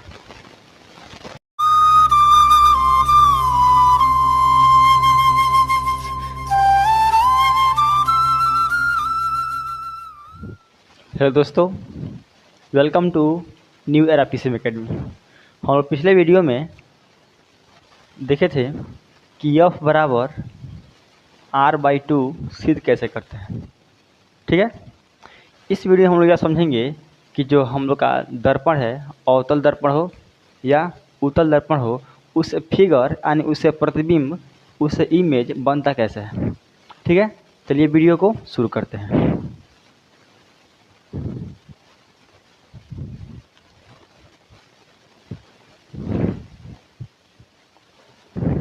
देखिए फिगर बनाने से पहले हम लोग यह समझेंगे कि जो हम लोग का जो दो दर्पण है, एक होता है गोलीय दर्पण, एक होता है अवतल दर्पण और एक होता है उत्तल दर्पण। इससे किरण आरेख कैसे बनते हैं, मतलब अगर मान लीजिए यहाँ पे कोई दर्पण है, यह है अवतल दर्पण, और यहाँ पे एक दर्पण है जिसका नाम है उत्तल दर्पण, तो हम किरण कहाँ से लेंगे तो कहाँ से होकर जाएगा, इसको हम लोग बोलते हैं किरण आरेख। कि हम लोग इस पे किरण कहाँ से लेंगे तो वो किरण कहाँ से होकर जाएगा। पहले इसको हम लोग समझ लेते हैं, उसके बाद यह समझ लेंगे कि इसे फिगर बनता कैसे है। ठीक है, तो पहले हम लोग समझ लेते हैं अवतल से, तब समझ लेंगे उत्तल से। मान लीजिए कि यहाँ पे अवतल दर्पण है, तो हम लोग पहला कंडीशन लेंगे कि जब किरण अनंत से आए, यह इसका मुख्य अक्ष होता है, यहाँ पे इसका ध्रुव होता है, यहाँ पे इसका फोकस होगा और यहाँ पे इसका केंद्र होगा, सेंटर होगा, जिसको हम लोग वक्रता केंद्र बोलते हैं। तो पहला हम लोग कंडीशन कि जब किरण कहाँ से आए, अनंत से आए, तो एक किरण लीजिए अनंत से। तो यहाँ पे हम लोग यह ध्यान रखना है कि जब किरण अनंत से आती है तो हमेशा फोकस होकर जाती है। कहाँ से होकर जाती है? हमेशा फोकस से होकर जाती है। तो यहाँ से हम ले लेंगे पहला किरण फोकस से। तो यह हम लोग का हो गया पहला किरण रेख अवतल दर्पण से कि जब किरणें के अनंत से होकर आएंगी तो कहाँ से होकर जाएंगी? फोकस से होकर चली जाएंगी। यह हो गया पहला किरण रेख। अगला होता है कि एक होता किरण रेख कि अगर किरणें फोकस से होकर जाए, कहाँ से होकर जाए? फोकस से। तो ये कंडीशन हो गया कि कोई अवतल दर्पण है, यहाँ पे इसका होता है P, F और C। हम क्या कंडीशन लिए हैं कि जब किरणें फोकस से होकर जाए, याद कर लीजिए कि जब किरणें फोकस से होकर जाएगी तो वह क्या हो जाएगी? तो मुख्य अक्ष के समांतर हो जाएगी, मुख्य अक्ष के समांतर हो जाती है। तो ये कंडीशन जब किरणें अनंत से आएगी तो फोकस से होकर चली जाएगी, और जब किरणें फोकस से होकर जाएंगी तो अनंत से होकर चली जाएगी। एक होता है कंडीशन 3 नंबर कि जब किरणें C से होकर जाए वक्रता केंद्र से। तो अगर किरणें ऐसे आई, यह कोई अवतल दर्पण है, या इसका हो गया मुख्य अक्ष, इसका पोल, फोकस और इसका वक्रता केंद्र। अगर किरणें वक्रता केंद्र से आए, तो जब किरणें वक्रता केंद्र से आती है तो जिधर से आती है सेम उधर ही क्या जाती है? लौट जाती है। तो हम लोग के पास अवतल दर्पण से फिगर बनाने के लिए हम लोग के पास 3 किरण रेख है। पहला है कि जब किरणें अनंत से आती है तो दर्पण से परावर्तन के बाद फोकस से होकर चली जाती है। दूसरा कंडीशन है कि जब किरणें फोकस से होकर आती है, फोकस की दिशा में आती है, तो दर्पण से परावर्तन के बाद मुख्य के समांतर हो जाती है। और तीसरा कंडीशन है कि जब किरणें सेंटर से होकर जाए, वक्रता केंद्र से होकर जाए, तो परावर्तन के बाद सेम उसी समय क्या हो जाती है? लौट जाती है। तो यह हम लोग का हो गया अवतल दर्पण से। आगे देखते हैं उत्तल दर्पण से कैसे बनता है। देखिए उत्तल में भी हम एकदम सेम ही कंडीशन लेंगे। पहला लेंगे कि जब किरणें कहाँ से आए? अनंत से। तो मान लीजिए कि यह कोई उत्तल दर्पण है, या इसका हो गया मुख्य अक्ष, यहाँ पे इसका P होगा, यहाँ पे इसका, और देखिए इसका यह फिगर ना होगा और इसका C यहाँ पे होगा। पहला हम कंडीशन लिए हैं अनंत से। तो जब किरणें अनंत से आएगी तो वो तो जाएगी ऊपर की ओर, लेकिन जब हम इसको पीछे बढ़ाएंगे तो हमेशा कहाँ जा जाती है? वो फोकस होकर जाती है। यानी अवतल दर्पण पे जब किरण अनंत से आती है तो दर्पण से परावर्तन के बाद फोकस से जाती है क्या होती है? प्रतीत होती है। क्या बोलेंगे यहाँ पे? प्रतीत होती है। ठीक है, तो हो गया पहला कंडीशन कि जब किरण अनंत से आती है तो फोकस से होकर जाती हुई प्रतीत हो जाती है। अगला है जब फोकस की दिशा में आए, जब किरण ऐसे आए फोकस की दिशा में, तो यहाँ पे इसका हो गया पोल, यहाँ पे इसका हो गया F और यहाँ पे हो गया C। और जब किरणें फोकस की दिशा में आती है, फोकस की दिशा में, तो यह क्या होती है? मुख्य अक्ष के समांतर रहती है। सेम वही कंडीशन रहेगा, भले ही दर्पण अवतल हो या उत्तल हो, जब किरणें समांतर आएगी तो फोकस से होकर जाएगी, और जब किरणें फोकस की दिशा में आएगी तो क्या हो जाएगी? वो समांतर हो जाएगी। और एक है कंडीशन जब वक्रता केंद्र की दिशा में आए, तो उसको थोड़ा देख लेते हैं। यहाँ पे यह हो गया P, F, C। जब किरणें वक्रता केंद्र की दिशा में आए, यानी ऐसे आए, क्या होती है? वो सेम वही दिशा में लौट आती है। तो हम लोग के पास किरण आरेख के लिए 3 कंडीशन है। पहला है कि भले दर्पण अवतल हो या उत्तल हो, जब किरणें मुख्य अक्ष के समांतर होगी तो हमेशा फोकस से होकर जाएगी या जाती हुई प्रतीत होगी। दूसरा कंडीशन है कि जब किरणें फोकस की दिशा में आती है तो या तो समांतर चली जाती है या जाती हुई प्रतीत होती है। और एक कंडीशन है कि जब सीधे क्या आए? केंद्र की दिशा में आए, तो क्या हो जाती है? सेम उसी दिशा में वापस लौट आती है। तो हम लोग के पास ये हो गया 3 कंडीशन। ठीक है, आगे हम लोग देखते हैं कि इन दर्पणों से प्रतिबिंब बनता कैसे है। तो इसमें हम लोग यहाँ पे 2 पढ़ना है, अवतल और उत्तल। तो पहले हम लोग देख लेंगे अवतल से अब फिर देख लेंगे उत्तल से। चलिए हम लोग अवतल को शुरू करते हैं।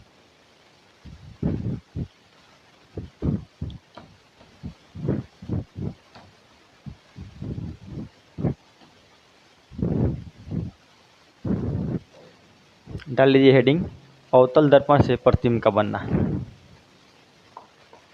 अवतल दर्पण से प्रतिबिंब का बनना, यह हम लोग का हेडिंग है। इसमें देखते हैं अवतल दर्पण, यह कोई अवतल दर्पण है, ठीक। यह इसका होता है मुख्य अक्ष, यहाँ पे इसका पोल होगा, यहाँ पर इसका फोकस होगा और यहाँ पे इसका सेंटर होगा, ठीक है। पहला हम लोग लेते हैं कंडीशन कि जब वस्तु अनंत पर हो, जब वस्तु अनंत पर हो तब क्या हो रहा है। देखिए, तो हम पहले लेते हैं कंडीशन कि जब वस्तु अनंत पर हो, तो जब अनंत से किरणें आती है तो क्या होती है, वह मुख्य अक्ष के समांतर होती है। और हम लोग अभी पढ़े हैं कि जब किरणें मुख्य अक्ष के समांतर होगी तो फोकस होकर जाएगी। तो लीजिए फोकस होकर जाएगी तो यह हो गई मुख्य अक्ष के समांतर। तो किरणें कहाँ से हो जाएगी, फोकस से होकर चली जाएगी, ऐसे ऐसे होकर चल जाएगी। और इसका प्रतिबिंब कहाँ बन रहा है, फोकस पे। कहाँ बन रहा है, फोकस पे बन रहा है। तो जब वस्तु अनंत पर हो तो उसका प्रतिबिंब फोकस पर बनता है, फोकस पर बनता है। कहाँ बनता है, फोकस पर बनता है। कैसा बनता है, तो उल्टा बनता है।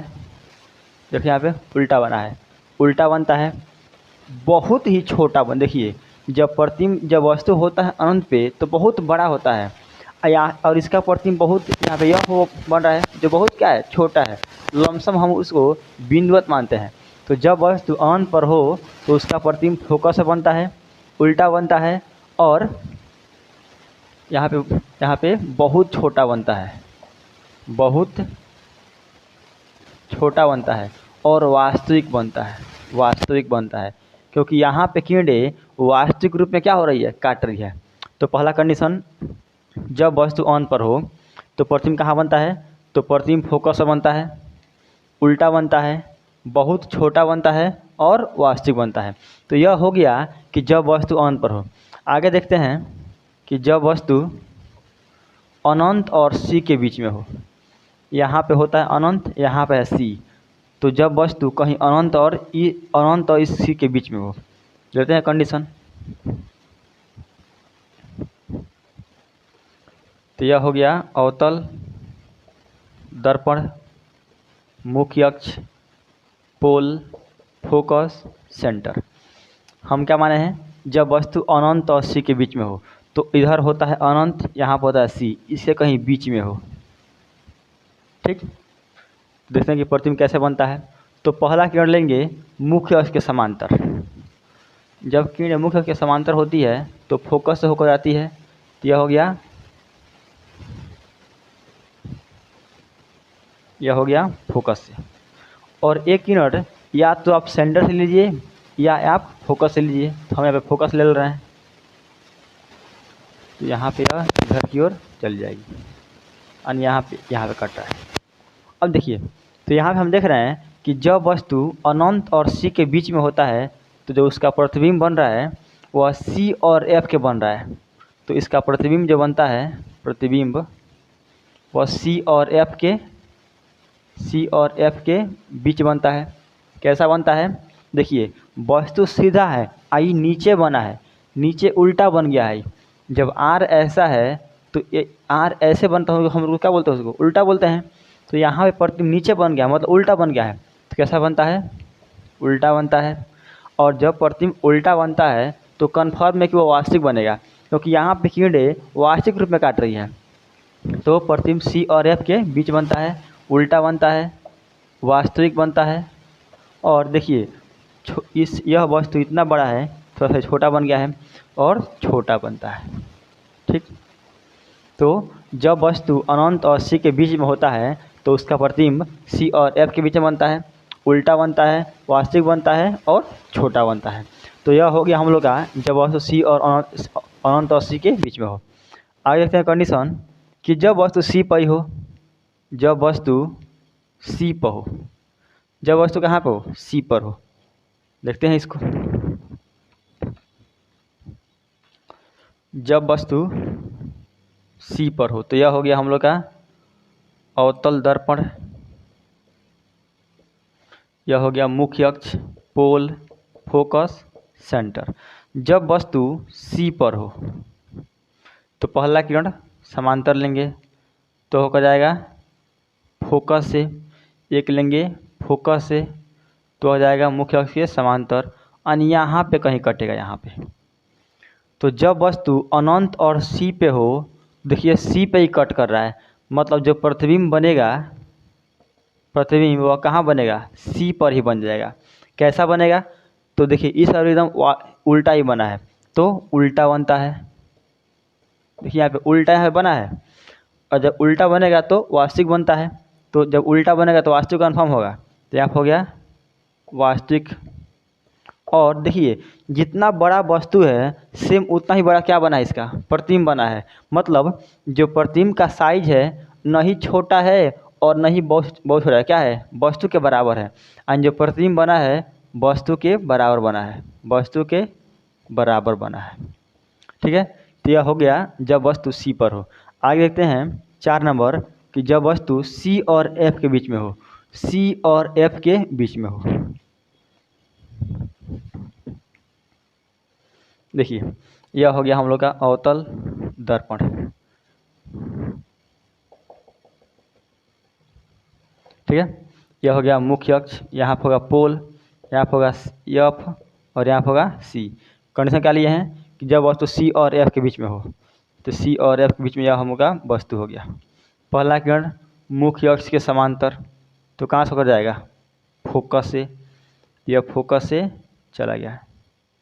ठीक, अगला किरण फोकस से जाएगा, जब फोकस जाएगा तो क्या जाएगा, मुख्य अक्ष के समांतर हो जाएगा, यानी यह ऐसे हो जाएगा समांतर। थोड़ा सा गड़बड़ बन गया यहाँ पे, इसको हम ऐसे कर दें थोड़ा सा। यह हो गया दर्पण,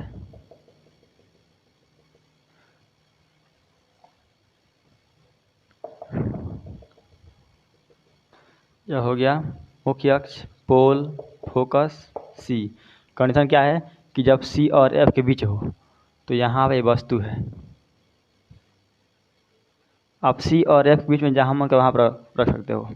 तो पहला किरण समांतर तो जाएगा वो फोकस से, एक किरण फोकस से तो हो जाएगा मुख्य अक्ष के समांतर हो जाएगा, यानी ऐसे कटेगा। एंड जब यह कटेगा, जब आप लोग बनाओगे इसको इंची से तो और क्लियर कटेगा। तो जो होगा ना यह कटेगा ही, वह सी और यानी थोड़ा सा और इधर हो जाएगा, ही ऐसे आएगा और ही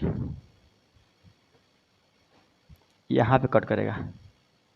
देखिए जब वस्तु सी और अनंत पर है तो जो उसका प्रतिबिंब बन रहा है, प्रतिबिंब वह सी और अनंत के बीच बना है, सी और अनंत के बीच बना है। जब वस्तु सी और एफ के बीच में होता है तो उसका प्रतिबिंब कहाँ बना है, सी और अनंत के बीच बना है। कैसा बना है, देखिए इस बार भी उल्टा ही बना है, तो उल्टा बना है और वास्तविक है, क्योंकि यहाँ पे किरण क्या हो रही है, वास्तविक रूप में काट रही है। और क्या बना है, वस्तु से बड़ा बन गया है। देखिए यहाँ पे वस्तु सा इतना छोटी की आई बन गया, इतना बड़ा हो गया है। तो यहाँ पे जब वस्तु सी और अनंत के बीच में होता है तो उसका प्रतिबिंब, जब वस्तु सी और फोकस के बीच में होता है तो उसका प्रतिबिंब सी और अनंत के बीच बनता है, उल्टा बनता है, वास्तविक बनता है और वस्तु से बड़ा बन जाता है। आगे हम लोग देखते हैं कंडीशन 5 नंबर, जब वस्तु यह पर ही हो, जब वस्तु कहाँ पर हो, यह पर हो, तब क्या होता है।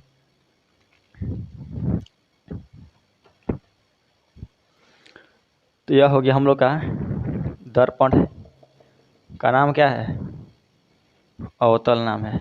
भूल गए इतना जल्दी, भूलने बहुत माहिर हो आप लोग। यहाँ हो गया फोकस, यहाँ हो गया सी। अब देखिए वस्तु कहाँ पर है, सी पर, तो आराम से वस्तु ऐसे ठक दे रख दीजिए। यह हो गया हम लोग का वस्तु, कोई दिक्कत नहीं होनी चाहिए।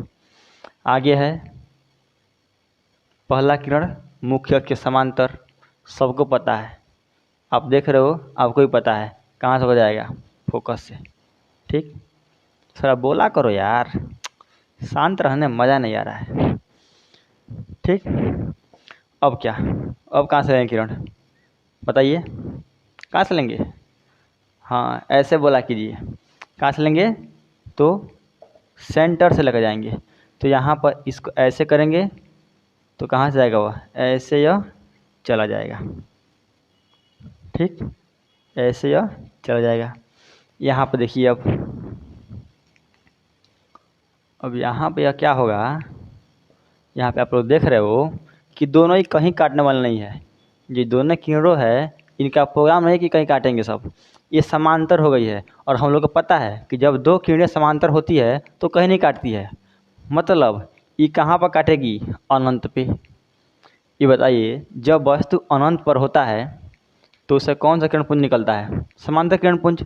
तो जब वस्तु समांतर होंगे तो उससे कौन सा प्रतिबिंब बनेगा, कहाँ बनेगा, तो अनंत बन जाएगा। यानी ये दोनों कहाँ काट रही है, अनंत पे। और अनंत पे काटने का मतलब क्या हुआ, बहुत बड़ा होगा। तो देखिए, जब वस्तु यह पर हो तो प्रतिबिंब कहाँ बनता है, जो प्रतिबिंब बनता है वह बनता है अनंत पे। इस बार उल्टे बना है, देखिए यहाँ पे वस्तु रखे से ऊपर और इसके नीचे एकदम उल्टे बना है। इस बार भी क्या है, उल्टा ही है। क्या है, थोड़ा तेज बोलिए, उल्टा है। ऐसे बोला कीजिए। आगे है, आज जब उल्टा है तो वास्तविक होगा, तो वास्तविक है, इसको यहाँ पे कर दे रहे हैं। उल्टा है, वास्तविक है, और वस्तु से बहुत बड़ा है। क्या है, वस्तु से बहुत बड़ा है, यहाँ पे कर देंगे बहुत बड़ा। ठीक, तो यह हो गया, जब वस्तु फोकस पर होता है तो उसका प्रतिबिंब अनंत बनता है, उल्टा बनता है, वास्तविक बनता है, और वस्तु से बहुत बड़ा बनता है। ठीक है, इसमें कोई डाउट नहीं होना चाहिए। आगे देखिए, आगे से 6वां कंडीशन कि जब वस्तु फोकस आई पी के बीच में आ जाए, क्या होने वाला है, देखिए यहाँ पे खाली टुकु टुकु ताक रहे हैं सब। कॉपी करो, बनाओ, वीडियो को पॉज करो, बनाओ। ताकने से होगा कि बनाने से होगा। देखिए, यहाँ पे हम ले रहे हैं कंडीशन कि जब वस्तु फोकस और पोल के बीच में हो, मतलब अगर हई हमारा दर्पण है, क्या है, हमारा दर्पण है, और यहाँ पे इसका मुख्य अक्ष है, यहाँ पे इसका पोल है। थोड़ा हम इसको और इधर बना रहे हैं, कहाँ है आगे पता चल जाएगा। ठीक, तो यह हम लोग का यहाँ पे हो गया दर्पण, या इसका मुख्य अक्ष P, फोकस, और यहाँ पे सेंटर। कहाँ पे रखना है हम लोग को वस्तु को, P और F के बीच, मतलब कहीं वस्तु यहाँ पे होगा। किसी को कोई डाउट नहीं, तो ठीक है, आगे देखिए। पहला किरण समांतर लेंगे तो कहाँ जाएगा, फोकस से। इसमें किसी को कोई डाउट, चलिए आगे देखिए। अब कहाँ से लेंगे, बताइए कहाँ से लेंगे। हाँ, ऐसा बोला कीजिए, सेंटर से लेंगे। तो लीजिए सेंटर से, तो क्या होगा, यहाँ से होकर ही चल जाएगा। अब देखिए, ये बताइए, अगर हम देखें अभी कुछ देर पहले, अगर समांतर है तो कहाँ काट रहा है, अनंत पे। ये दोनों का काटने का कहीं प्रोग्राम में नहीं है। ये को जा रहा है इलाहाबाद, वो जा रहा है इधर हैदराबाद, काटेगा कहीं, कोई नहीं काटेगा। मतलब इसको हम पीछे बढ़ाएंगे, तो बढ़ाइए पीछे। तो यहाँ पे इसको जब हम बढ़ाएंगे पीछे, तो ये पीछे काट रहे हैं सब, मतलब इसका प्रतिबिंब यहाँ पे बन जाएगा। और यही जो कंडीशन है वो बहुत ढेर पूछता है कि अवतल दर्पण में देखिए, यहाँ पे हम जितना प्रतिबिंब बनाए हैं उस सब में उल्टा बना है और वास्तविक बना है। लेकिन यही एक कंडीशन है जहाँ पे प्रतिबिंब कहाँ बन रहा है, सीधा बन रहा है। देखिए यहाँ पे इसके सीधा में है। तो जब वस्तु P और F के बीच में हो तो उसका जो प्रतिबिंब बनता है वह दर्पण के पीछे बनता है, दर्पण के पीछे बनता है और सीधा बनता है। कैसा बन रहा है, सीधा बन रहा है। और जब सीधा बनता है तो आभासी होता है, यानी आभासी बन रहा है और वस्तु से देखिए बड़ा है, तो वस्तु से बड़ा बनता है। ठीक, देख लीजिए यहाँ पे। तो जब वस्तु P और F के बीच में होता है तो उसका प्रतिबिंब दर्पण के पीछे बनता है, सीधा बनता है, आभासी बनता है और वस्तु से बड़ा होता है। तो यह हम लोग का हो गया अवतल दर्पण से प्रतिबिंब बनता कैसे है। पहला कंडीशन है कि जब वस्तु अनंत पर हो तो उसका प्रतिबिंब फोकस से बनता है, उल्टा बनता है, वास्तविक बनता है और वस्तु से छोटा बनता है। अगला कंडीशन है कि जब वस्तु अनंत और C के बीच में हो, तो जब वस्तु अनंत और C के बीच में होता है तो उसका प्रतिबिंब C और F के बीच बनता है, उल्टा बनता है, वास्तविक बनता है और वस्तु से छोटा बनता है। अगला कंडीशन है कि जब वस्तु C पर हो, मतलब वक्र केंद्र पर हो, तो इसका प्रतिबिंब कहाँ बनता है, तो C पर ही बन जाता है, उल्टा बनता है, वास्तविक बनता है और वस्तु के बराबर बनता है। अगला कंडीशन है कि जब वस्तु C और F के यानी वक्रता केंद्र और फोकस के बीच में हो तो उसका प्रतिबिंब C और अनंत यानी वक्रता केंद्र और अनंत के बीच बनता है, उल्टा बनता है, वास्तविक बनता है और वस्तु से बड़ा बनता है। अगला कंडीशन है कि जब वस्तु F पर हो, मतलब फोकस पे ही हो, तो उसका प्रतिबिंब अनंत बनता है, उल्टा बनता है, वास्तविक बनता है और वस्तु से बड़ा बनता है। और एक और मोस्ट इम्पोर्टेंट कंडीशन कि जब वस्तु फोकस और पोल के यानी ध्रुव के बीच में हो तो उसका प्रतिबिंब सीधा बनता है। कैसा बनता है, देखिए सब में उल्टा बना है लेकिन यहाँ पे क्या बना है, सीधा बना है। तो सीधा बनता है, दर्पण के पीछे बनता है और जब सीधा बनता है तो हम लोग क्या बोलते हैं, आभासी बना है।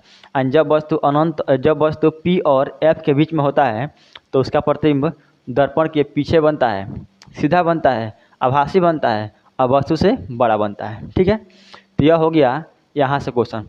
एक और क्वेश्चन पूछता है कि उस दर्पण का नाम बताइए जिसमें उल्टा और सीधा दोनों प्रतिबिंब बनता है।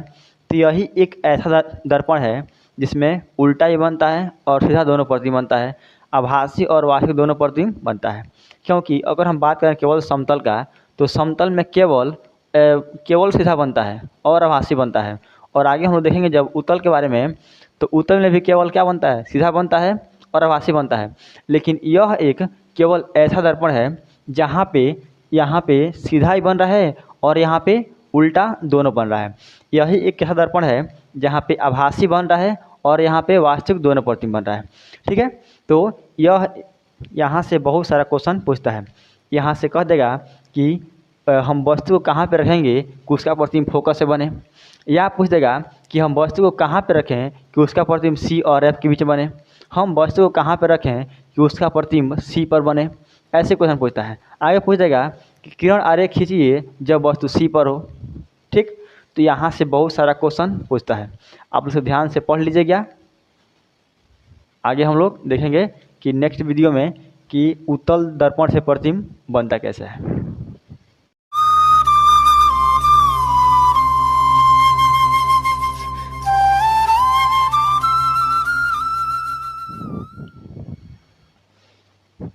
हेलो दोस्तों, welcome to New Era PCM Academy. पिछली वीडियो में देखे थे कि अवतल दर्पण से प्रतिबिंब कैसे बनता है। इस वीडियो में हम लोग समझेंगे कि उत्तल दर्पण से प्रतिबिंब कैसे बनता है। तो डाल लीजिए हेडिंग, उत्तल दर्पण से प्रतिबिंब कब बनना। उत्तल दर्पण से प्रतिबिंब का बनना कैसे बनता है।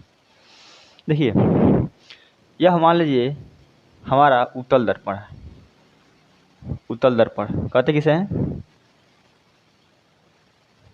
तो वैसा दर्पण या वैसा गोलीय दर्पण जिसका अंदर का भाग कलई किया गया हो उन्हें उत्तल दर्पण कहते हैं। ठीक, आप लोग जानते ही हैं कि यह इसका मुख्य अक्ष होता है, यहाँ पर इसका ध्रुव होता है, यहाँ पर इसका ध्रुव होता है, यहाँ पर इसका फोकस होता है और यहाँ पर इसका सेंटर होता है। ठीक है, इसमें मात्र दो ही कंडीशन बनता है। एक बनता है कि जब वस्तु अनंत पर हो। जब वस्तु कहाँ पर हो, अनंत पर हो। तो यहाँ पे हम देखते हैं कि जब वस्तु अनंत पर हो तो उसे किरण कैसे आती है? मुख्य अक्ष के समांतर होती है। किरण मुख्य अक्ष के समांतर होती है तो क्या होता है? वह फोकस जाती हुई प्रतीत होती है, तो यहाँ से यह निकल जाएगा। जाता है ऊपर की ओर, लेकिन फोकस जाती हुई प्रतीत होती है। ठीक, तो यह हो गया हम लोग का फोकस से प्रतिबिंब। यानी इससे पहला कंडीशन है कि जब वस्तु अनंत पर हो, अनंत पर हो तो जो प्रतिबिंब बनता है, प्रतिबिंब और फोकस से बनता है। क्या बनता है? फोकस से बनता है। कैसा बनता है? तो बहुत छोटा बना है, देखिए यहाँ पे बहुत छोटा बनता है। और क्या है? तो यहाँ पे काल्पनिक है, सीधा है, सीधा है और काल्पनिक है। काल्पनिक क्यों है? क्योंकि यहाँ पे जो किरणें हैं वह काटती हुई प्रतीत हो रही है, न कि यहाँ पे वास्तविक रूप में काट रही है। जब वास्तविक रूप में काटे तो उसको हम लोग बोल देंगे कि वह वास्तविक बना है, और जब सीधा, जब यहाँ पे काटते ही प्रतीत हो तो हम क्या बोल देंगे वहाँ पे कि प्रतिबिंब कैसा बना है? तो यहाँ पे काल्पनिक बना है। तो यह हो गया पहला कंडीशन। एक और कंडीशन इसमें बच रहा है, मात्र एक और कंडीशन, कि जब वस्तु P और अनंत के बीच में कहीं पर हो। अगला कंडीशन क्या है? कि जब वस्तु P और अनंत के बीच कहीं हो तो प्रतिबिंब कहाँ बनेगा? देखिए, तो हम क्या ले रहे हैं कंडीशन, कि जब वस्तु P और अनंत के बीच हो, P और अनंत के बीच हो। तो सर देखते हैं इसको।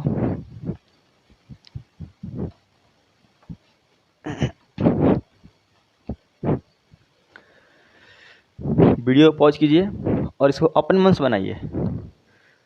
ठीक है, हो गया? देखिए, तो यह कोई उत्तल दर्पण है, इसका यह मुख्य अक्ष P F C। हम कंडीशन क्या लिए हैं कि जब वस्तु P और अनंत के बीच में हो, यानी P और अनंत के बीच यहाँ वस्तु जहाँ मन करे वहाँ पे हो, जहाँ मन करे वहाँ पे। अगर आपको मन कर रहा है यहाँ पे रखें, आप यहाँ पे रखो। अगर आपको मन कर रहा है यहाँ पे रखो, यहाँ पे रखें तो यहाँ पे रखो। आपको मन कर रहा है कहीं बीच में खड़ा कर दें तो बीच में, आप जहाँ मन करे वहाँ पर कर सकते हो। तो हमको मन कर रहा है यहाँ पे करने के लिए, तो हम यहाँ पर रख दिए। ठीक है, कोई दिक्कत? ठीक है, चलिए, तो इससे हम पहला किरण लेंगे, सेम वही वाला, पहला लेंगे समांतर। तो कहाँ से होकर जाना चाहिए? वो फोकस से, तो चला गया फोकस से। ठीक, एक किरण कहाँ से लेंगे? तो या तो लीजिए फोकस की दिशा में या लीजिए सेंटर की दिशा में। तो हम सिंपल में ले रहे हैं सेंटर की दिशा में। आप कहाँ से लेंगे कमेंट बॉक्स में बताइएगा। यहाँ से लिए हम सेंटर की दिशा में, यह हो गया सेंटर की दिशा। तो यह इसी समय क्या हो जाएगा? लौट जाएगा। अब यहाँ पे ही काट रहा है, मतलब इसका प्रतिबिंब यहाँ बन गया। इसका प्रतिबिंब कहाँ बन गया? यहाँ पे। आई हम देख रहे हैं कि यहाँ पे जो प्रतिबिंब बन रहा है, यहाँ पे जो प्रतिबिंब बना है वह कहाँ बना है? P और F के बीच में बना है। P और F के बीच में बना है। और क्या हुआ है? तो छोटा बना है, छोटा बना है। और क्या हुआ है? तो यहाँ पे काल्पनिक, यहाँ पे सीधा बना हुआ है। देखिए यहाँ पे वस्तु ऊपर है, अब प्रतिबिंब कहाँ बना है? ऊपर बना है, मतलब सीधा बना है और काल्पनिक बना है। क्योंकि यहाँ पे जो किरणें हैं वो काटती हुई क्या हो रही है? प्रतीत हो रही है। तो यहाँ पे काल्पनिक बन गया। ठीक है, तो यही होता है हम लोग के उत्तल दर्पण में दो कंडीशन। एक कंडीशन होता है कि जब वस्तु अनंत पर हो तो उसका प्रतिबिंब फोकस से बनता है, बहुत छोटा बनता है और सीधा और काल्पनिक बनता है। ठीक है, और जब वस्तु P और यानी ध्रुव और अनंत के बीच होता है तो उसका प्रतिबिंब P और F के बीच में होता है, छोटा बनता है, सीधा होता है और काल्पनिक होता है। और यही कारण है कि इसका प्रयोग हम लोग साइड मिरर के रूप में करते हैं। किस रूप में करते हैं? साइड मिरर के रूप में। मतलब होता है कि जो गाड़ियाँ होती है ना, उसके साइड में मिरर लगा होता है पीछे की वस्तु को देखने के लिए। तो जो दर्पण होता है वो यही दर्पण होता है, उत्तल दर्पण ही होता है। ठीक है, क्योंकि जो इसका देखने का क्षेत्र है बहुत बड़ा होता है। जैसे मान लीजिए अगर कोई समतल दर्पण है तो इसका जो क्षेत्र है ना वह इसी तक केवल रहेगा, ठीक है। अगर कोई अवतल दर्पण है तो उसका जो एरिया होगा देखने का और मात्र यही रहेगा एरिया। लेकिन वही हम बात करें उत्तल दर्पण का तो इसका एरिया बहुत बड़ा हो जाता है। देखिए यहाँ तक कि वो आराम से देख लेगा। तो यही इसको हम लोग बोलते हैं दृष्टि क्षेत्र, दृष्टि क्षेत्र। तो क्योंकि जो उत्तल दर्पण होता है उसका जो दृष्टि क्षेत्र क्या होता है बहुत बड़ा होता है, इसीलिए इसका हम लोग प्रयोग कहाँ कर लेते हैं, साइड में के रूप में कर लेते हैं। और एक ये भी कारण है कि भले वस्तु कहीं पर हो, चाहे अनंत पर हो और चाहे वस्तु अनंत और पी के यानी दर्पण के और अनंत के बीच में कहीं पर हो, तो उसका प्रतिबिंब हमेशा कहाँ बनेगा, पी और एफ के बीच में बनता है और छोट बनता है। इसीलिए हम देखते हैं कि जब हम लोग गाड़ी चलाते हैं तो भले वस्तु पीछे बहुत बड़ा हो लेकिन उसका प्रतिबिंब बन जाता है आराम से। अगर वही हम बात कर लें अवतल दर्पण का तो उसमें बड़ा प्रतिबिंब बनता है। तो अगर मान लीजिए आ रहा है ट्रक पीछे से और एकदम बड़ा प्रतिबिंब बन जाएगा तो क्या हम देख पाएंगे, नहीं देख पाएंगे। इसीलिए यहाँ पे हम लोग उत्तल दर्पण का प्रयोग आराम से कर लेते हैं, क्योंकि पहला काम इसका जो क्षेत्र है बहुत बड़ा भी होता है और भले वस्तु कहीं हो उसका प्रतिबिंब कहाँ बन जाता है, तो ध्रुव और फोकस के बीच में आराम से बन जाता है। यही कारण है कि इसका प्रयोग हम लोग कहाँ करते हैं, तो साइड मिरर के रूप में किया जाता है, ठीक है। आगे बहुत सारा क्वेश्चन पूछ देगा कि उत्तल दर्पण का उपयोग कहाँ कहाँ होता है, या उत्तल दर्पण का उपयोग साइड मिरर के रूप में क्यों किया जाता है, या उत्तल दर्पण का उपयोग पक्ष दृश्य के रूप में क्यों किया जाता है। और अवतल से भी पूछा है क्वेश्चन कि अवतल दर्पण का उपयोग कहाँ किया जाता है। तो यह सब क्वेश्चन बोर्ड में बहुत सारा क्वेश्चन यहाँ से आता रहता है। तो यह हम लोग देख लिए कि उत्तल दर्पण से प्रतिबिंब बनता कैसे है। अगर आपको लेना हो स्क्रीनशॉट तो आप लोग ले सकते हैं।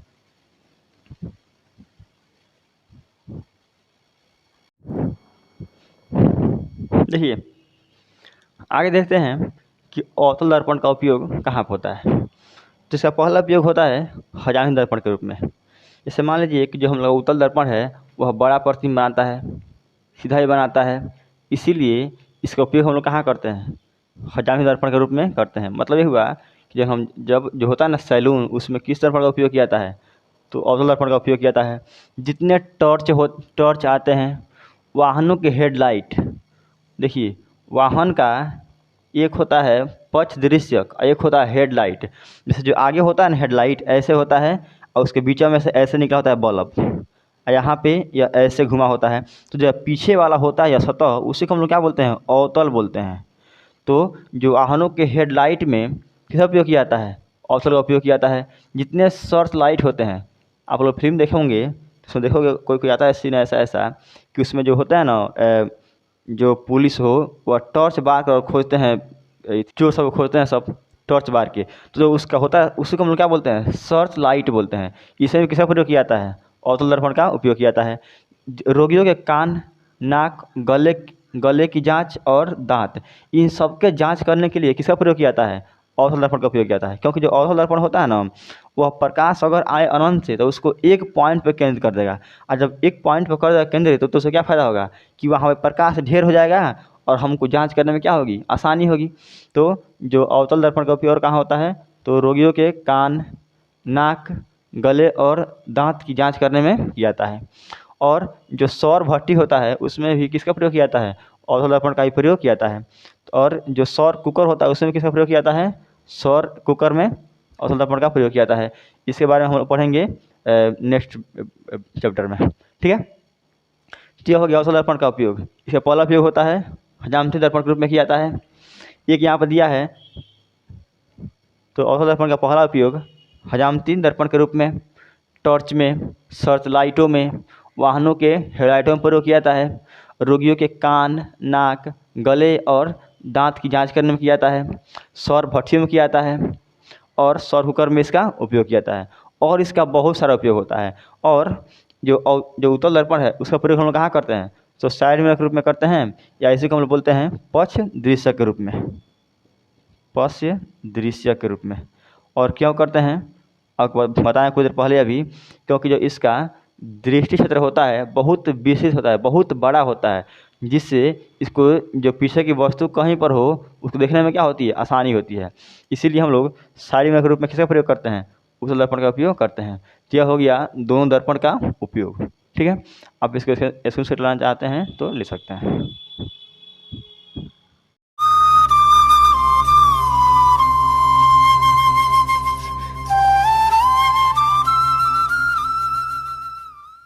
हेलो दोस्तों, welcome to New Era PCM Academy. और पिछले वीडियो में देखे थे कि अवतल दर्पण और उत्तल दर्पण से प्रतिबिंब कैसे बनता है, ठीक है। और ये भी देख लिए थे कि उत्तल दर्पण और अवतल दर्पण के उपयोग कहाँ कहाँ पे किया जाता है। इस वीडियो में हम लोग समझेंगे कि चिन्ह परिपाटी क्या होता है। आइए समझते हैं चिन्ह परिपाटी। चिन्ह परिपाटी जिसका हम लोग साइन कन्वेंशन बोलते हैं। देखिए, हम पिछले वीडियो में देख रहे हैं कि कोई भी दर्पण है, चाहे दर्पण उत्तल है और चाहे दर्पण अवतल है, हम लोग वस्तु रख रहे हैं कहीं और उसका प्रतिबिंब बन रहा है कहीं और। जैसे मान लीजिए हम वस्तु रख दिए अनंत पे तो प्रतिबिंब बन गया फोकस पे। जैसे हम वस्तु रखे सेंटर पे, वस्तु कहाँ बन गया सेंटर पे। तो हम इसमें ना, जैसे मान लीजिए अगर हम क्वेश्चन मिल गया हल करने के लिए, ठीक है, अब उस क्वेश्चन में कह दे कि बताइए कि प्रतिबिंब कहाँ बना है, किस तरह बना है, उल्टा बना है कि सीधा बना है, तो हम लोग को क्या करना पड़ेगा, पूरा फिगर बनाना पड़ेगा। तो हम लोग चाहते हैं कि हम लोग को कुछ ऐसा मिल जाए जिससे हम लोग को फिगर भी ना बनाना पड़े और हम लोग को पता भी लग जाए कि जो बना है हम लोग का प्रतिबिंब, वह दर्पण जो बना है प्रतिबिंब वह उल्टा है कि वास्तविक है कि आभासी कैसा है। तो इसको पता लगाने के लिए हम लोग क्या पढ़ते हैं, चिन्ह परिपाटी पढ़ते हैं, ठीक है। क्या पढ़ते हैं, चिन्ह परिपाटी पढ़ते हैं। इसमें समझते हैं कि होता क्या है। देखिए, इसके 3-4 पॉइंट महत्वपूर्ण होते हैं। दर्पण कोई भी हो, इसको हम लोग बोलते हैं अवतल दर्पण और इसको बोलते हैं उत्तल दर्पण, ठीक है। जिसका बाहरी भाग रंगा हो उसे क्या बोलते हैं, अवतल दर्पण, और जिसका आंतरिक भाग रंगा हो उसको क्या बोलते हैं, उत्तल दर्पण, ठीक है। आगे समझते हैं इसके पॉइंट के बारे में।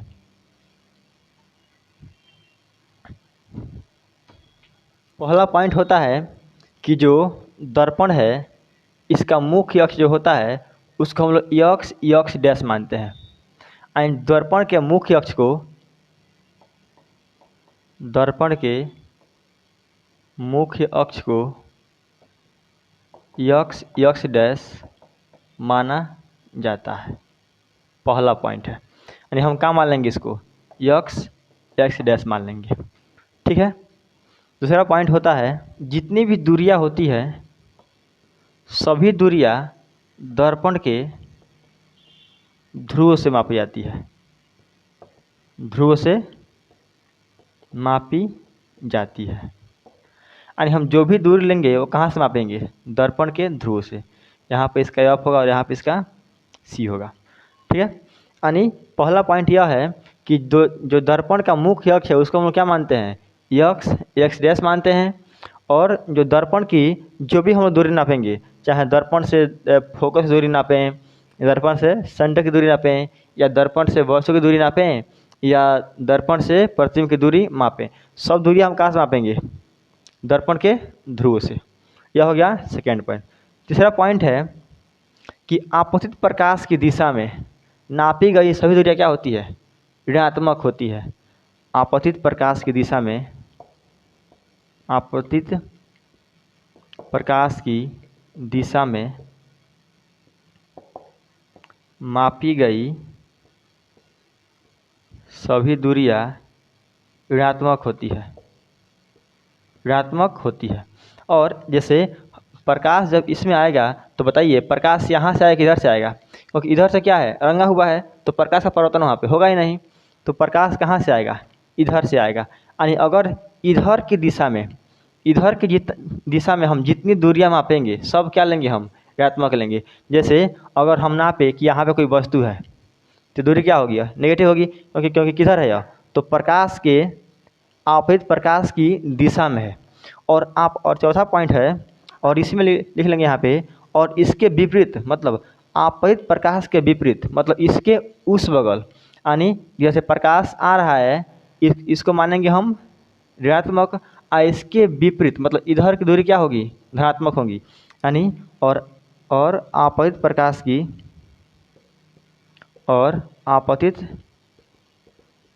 की विपरीत दिशा में दूरियां धनात्मक होती है।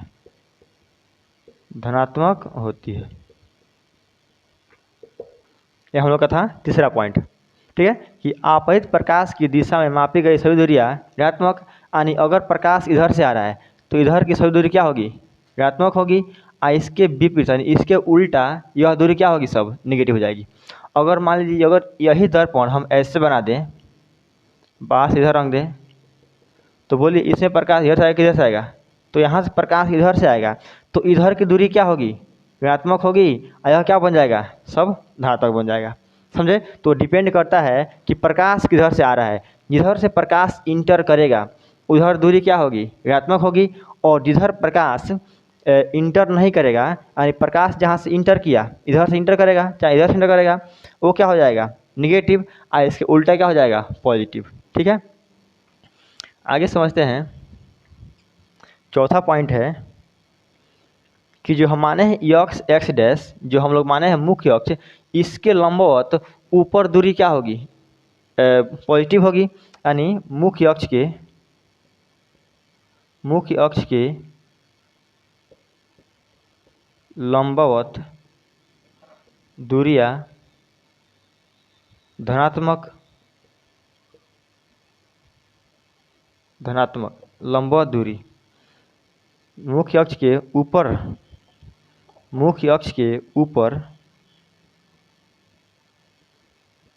लंबवत दूरी धनात्मक और मुख्य अक्ष के नीचे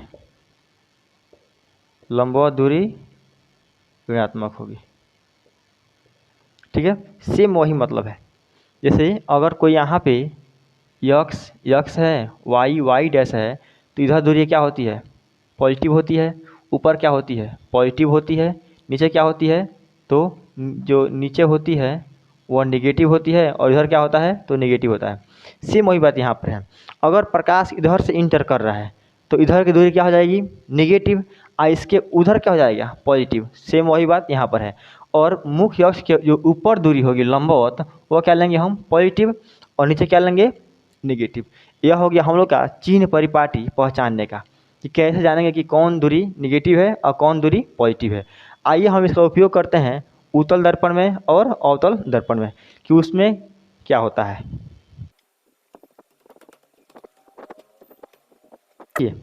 मान लीजिए कि यह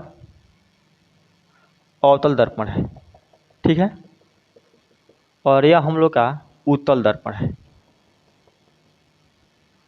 यह इसका हो गया मुख्य अक्ष, इसका यह हो गया मुख्य अक्ष, इसका ध्रुव यहाँ पे होगा, इसका ध्रुव यहाँ पे होगा, इसका फोकस यहाँ पे होगा, और इसका सेंटर यहाँ पे होगा, इसका फोकस यहाँ पे और इसका वक्रता केंद्र यहाँ पे। ठीक है, आगे देखिए, इसमें प्रकाश इधर से आएगा, प्रकाश कहाँ से आएगा, इधर से, और इसमें प्रकाश इधर से आएगा, क्योंकि अगर हम इसमें इधर से लाएंगे, इधर रंग दिया गया है, इधर भी क्या होगा, रंग दिया गया है, तो जो इधर की दूरी होगी वह क्या होगी, वह निगेटिव होगी। इधर सब दूरी क्या होगी, निगेटिव, और इसमें भी इधर दूरी क्या हो जाएगी, निगेटिव, इसका उल्टा पॉजिटिव, ऐसे भी इसके उल्टा पॉजिटिव। ठीक है, यह हो गया दूरी। ठीक, अगर हम इससे ऊपर जाएंगे तो पॉजिटिव लेंगे, और नीचे आएंगे तो निगेटिव लेंगे। सेम इसमें अगर ऊपर जाएंगे तो पॉजिटिव लेंगे, और नीचे आएंगे तो निगेटिव लेंगे। असल में दर्पण भले कोई भी हो, चाहे अवतल हो या उत्तल हो, अगर हम लोग आपतित प्रकाश की दिशा में जो दूरी मापेंगे वह होगा निगेटिव, और उसके विपरीत क्या हो जाएगा, पॉजिटिव। अगर दूरी मापेंगे ऊपर तो हो जाएगा पॉजिटिव, और नीचे क्या हो जाएगा उसके, निगेटिव।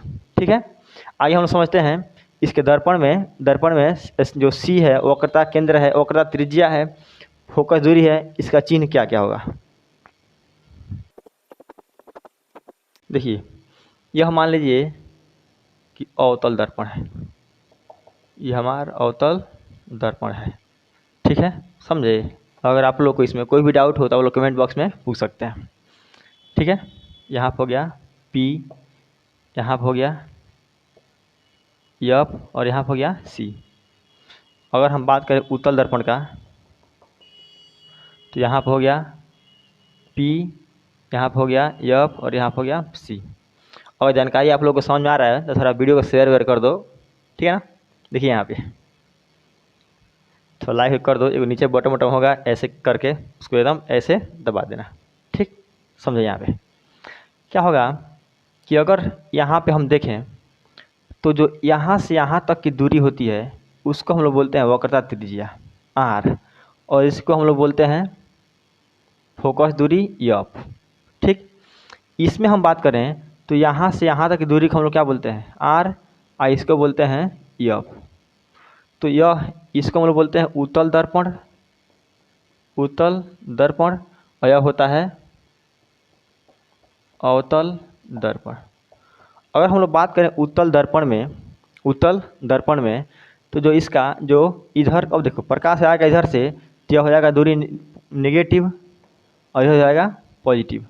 तो जो इसका जो वक्रता, जो इसका वक्रता त्रिज्या है वो पॉजिटिव की ओर है, यानी उत्तल दर्पण का R क्या होता है, पॉजिटिव होता है, ठीक है। यानी उत्तल दर्पण का वक्रता त्रिज्या क्या होती है, धनात्मक होती है, और फोकस दूरी भी क्या है, उधरे है, मतलब इसका यह भी क्या होगी, पॉजिटिव होगी, ठीक है। अगर हम बात करें अवतल दर्पण का, अवतल दर्पण का तो जो इसका R है वह निगेटिव की ओर है, इधर दूरी क्या होती है, प्लस होता है।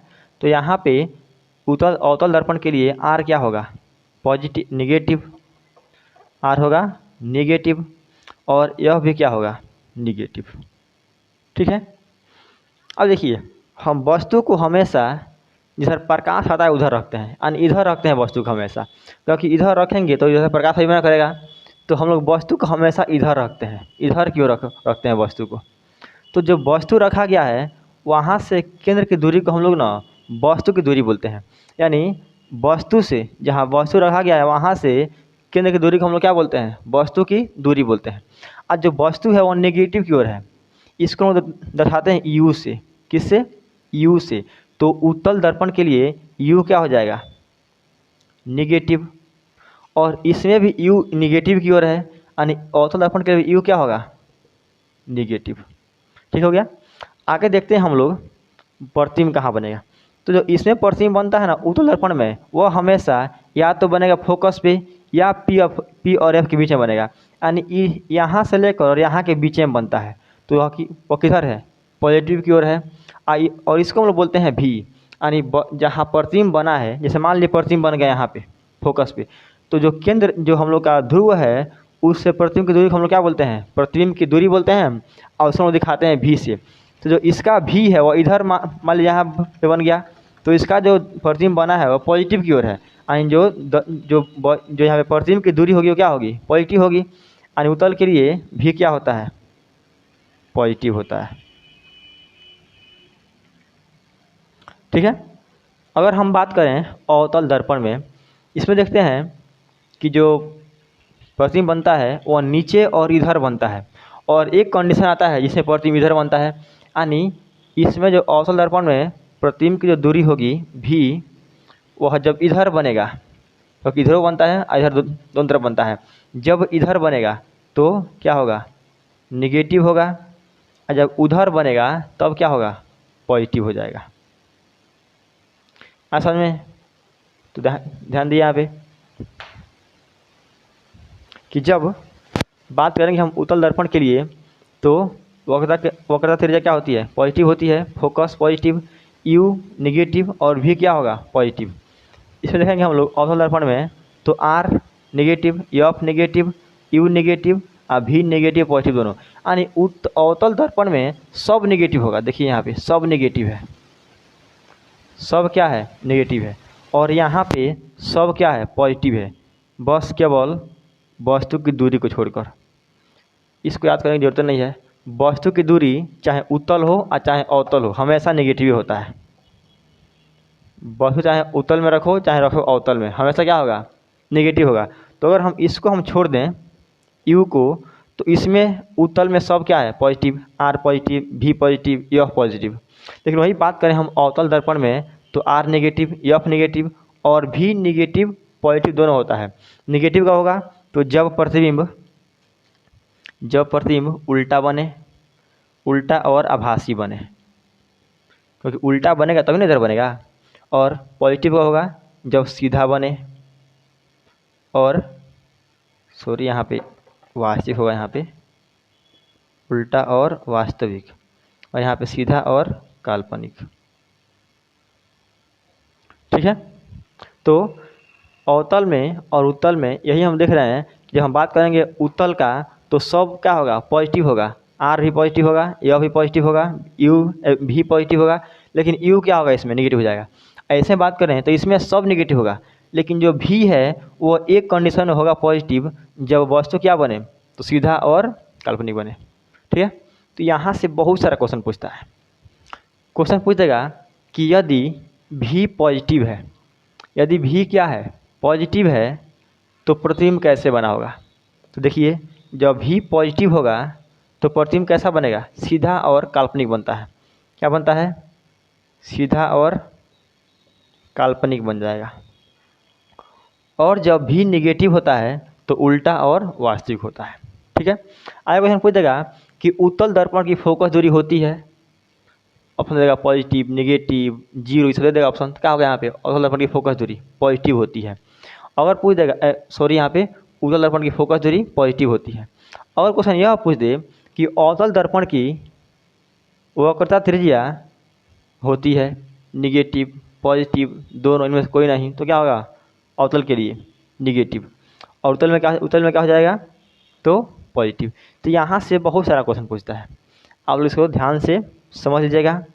आप लोग इसको दोबारा देखिए वीडियो को, तो और बेहतरीन समझ में आ जाएगा। अगर आप लोग को इसमें कोई भी डाउट हो तो आप लोग बेहिचक कमेंट बॉक्स में पूछ सकते हैं। ठीक है,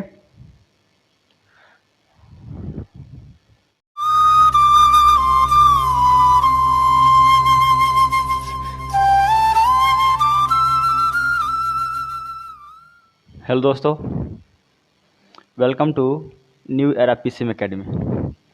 पिछले वीडियो हम लोग समझे थे कि चिन्ह परिपाटी होता क्या है, और कोई भी दर्पण दिया होगा तो हम लोग कौन सा चिन्ह उसके लिए यूज करेंगे। आगे हम लोग समझते हैं कि दर्पण सूत्र क्या होता है। दर्पण सूत्र,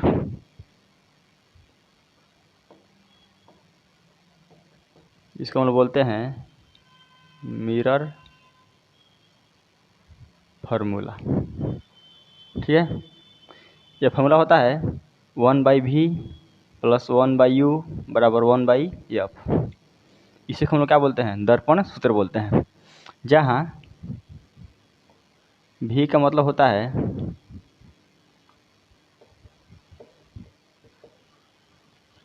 प्रतिबिंब की दूरी, u का मतलब होता है वस्तु की दूरी, और f का मतलब होता है फोकस दूरी। ठीक है, ये दूरियाँ हम जो मापते हैं वह मापते हैं ध्रुव से, यानी ध्रुव से प्रतिबिंब की दूरी को v बोलते हैं, ध्रुव से वस्तु की दूरी को u बोलते हैं, और ध्रुव से फोकस दूरी को हम लोग क्या बोलते हैं, तो फोकस दूरी बोलते हैं। ठीक है, देखिए एक फार्मूला होता है f बराबर r/2। अगर हम इसको यहाँ पर रखेंगे तो क्या हो जाएगा, यहाँ पे 1/v + 1/u बराबर 1/r/2, यानी यहाँ पर हो जाएगा 1/v + 1/u बराबर 2/r। ये भी एक होता है फार्मूला, लेकिन दर्पण सूत्र हम लोग इसको बोलते हैं। ठीक है, तो यह हो गया दर्पण सूत्र। इससे बहुत सारा क्वेश्चन बनता है, देखेंगे आगे। पहले देख लेते हैं कि आवर्धन क्या होता है। आगे देखते हैं आवर्धन, आगे समझते हैं आवर्धन क्या होता है। आवर्धन को क्या बोलते हैं, मैग्नीफिकेशन बोलते हैं। ठीक है, समझे बच्चा, ये बालक समझ रहे हो ना कि आवर्धन क्या होता है। आवर्धन का मतलब होता है कि हम किसी वस्तु को कितना बड़ा करके देख रहे हैं कि प्रतिबिंब की ऊंचाई, प्रतिबिंब की ऊंचाई और वस्तु के ऊंचाई के अनुपात को आवर्धन कहते हैं। क्या बोलते हैं? आवर्धन कहते हैं। मतलब इसको हम लोग दिखाते हैं यम से। तो यम बराबर होता है, अगर हम प्रतिबिंब की ऊंचाई को एच डैश माने, प्रतिबिंब की ऊंचाई को एच डैश मान लें और वस्तु की ऊंचाई को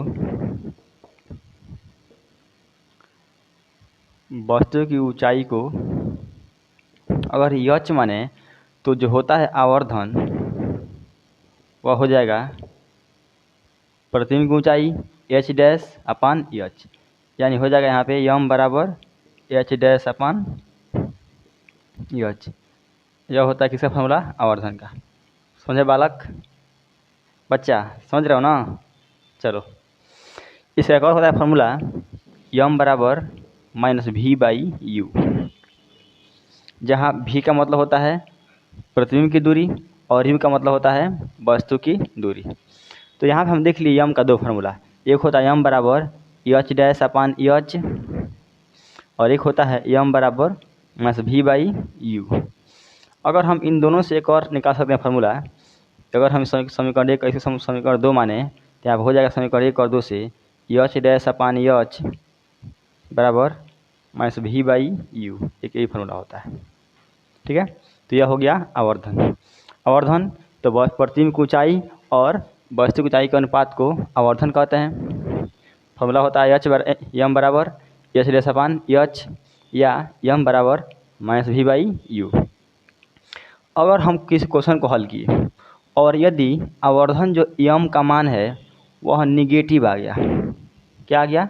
नेगेटिव। जैसे अगर यम का मान आ गया -4, -2, ऐसे अगर आंसर आ रहा है, अगर हम आवर्धन को हल करें निगेटिव आ गया, इसका मतलब है ना कि जब m का मान निगेटिव आ जाए तो यह बताता है कि जो प्रतिबिंब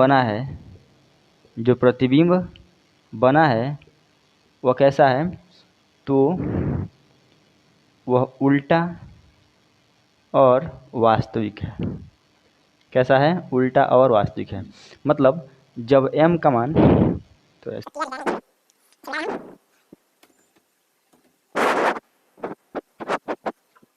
यम बराबर होता है एच डैश अपान एच, एक होता है यह फार्मूला, एक होता है यम बराबर माइनस भी बाई यू और एक होता है एच डैश अपान एच बराबर माइनस भी बाई यू। यदि m बराबर निगेटिव हो, यदि m का मान निगेटिव हो तो यह m दिखाता है कि जो प्रतिबिंब बना है वह उल्टा है और वास्तविक है। ठीक, और यदि m का मान पॉजिटिव हो तो यह दिखाता है कि जो प्रतिबिंब बना है वो कैसा है? तो सीधा है और काल्पनिक है। तो यह हो गया आवर्धन के बारे में। ठीक है, इस पे कुछ क्वेश्चन बनता है, इसको हम आगे हल करते हैं।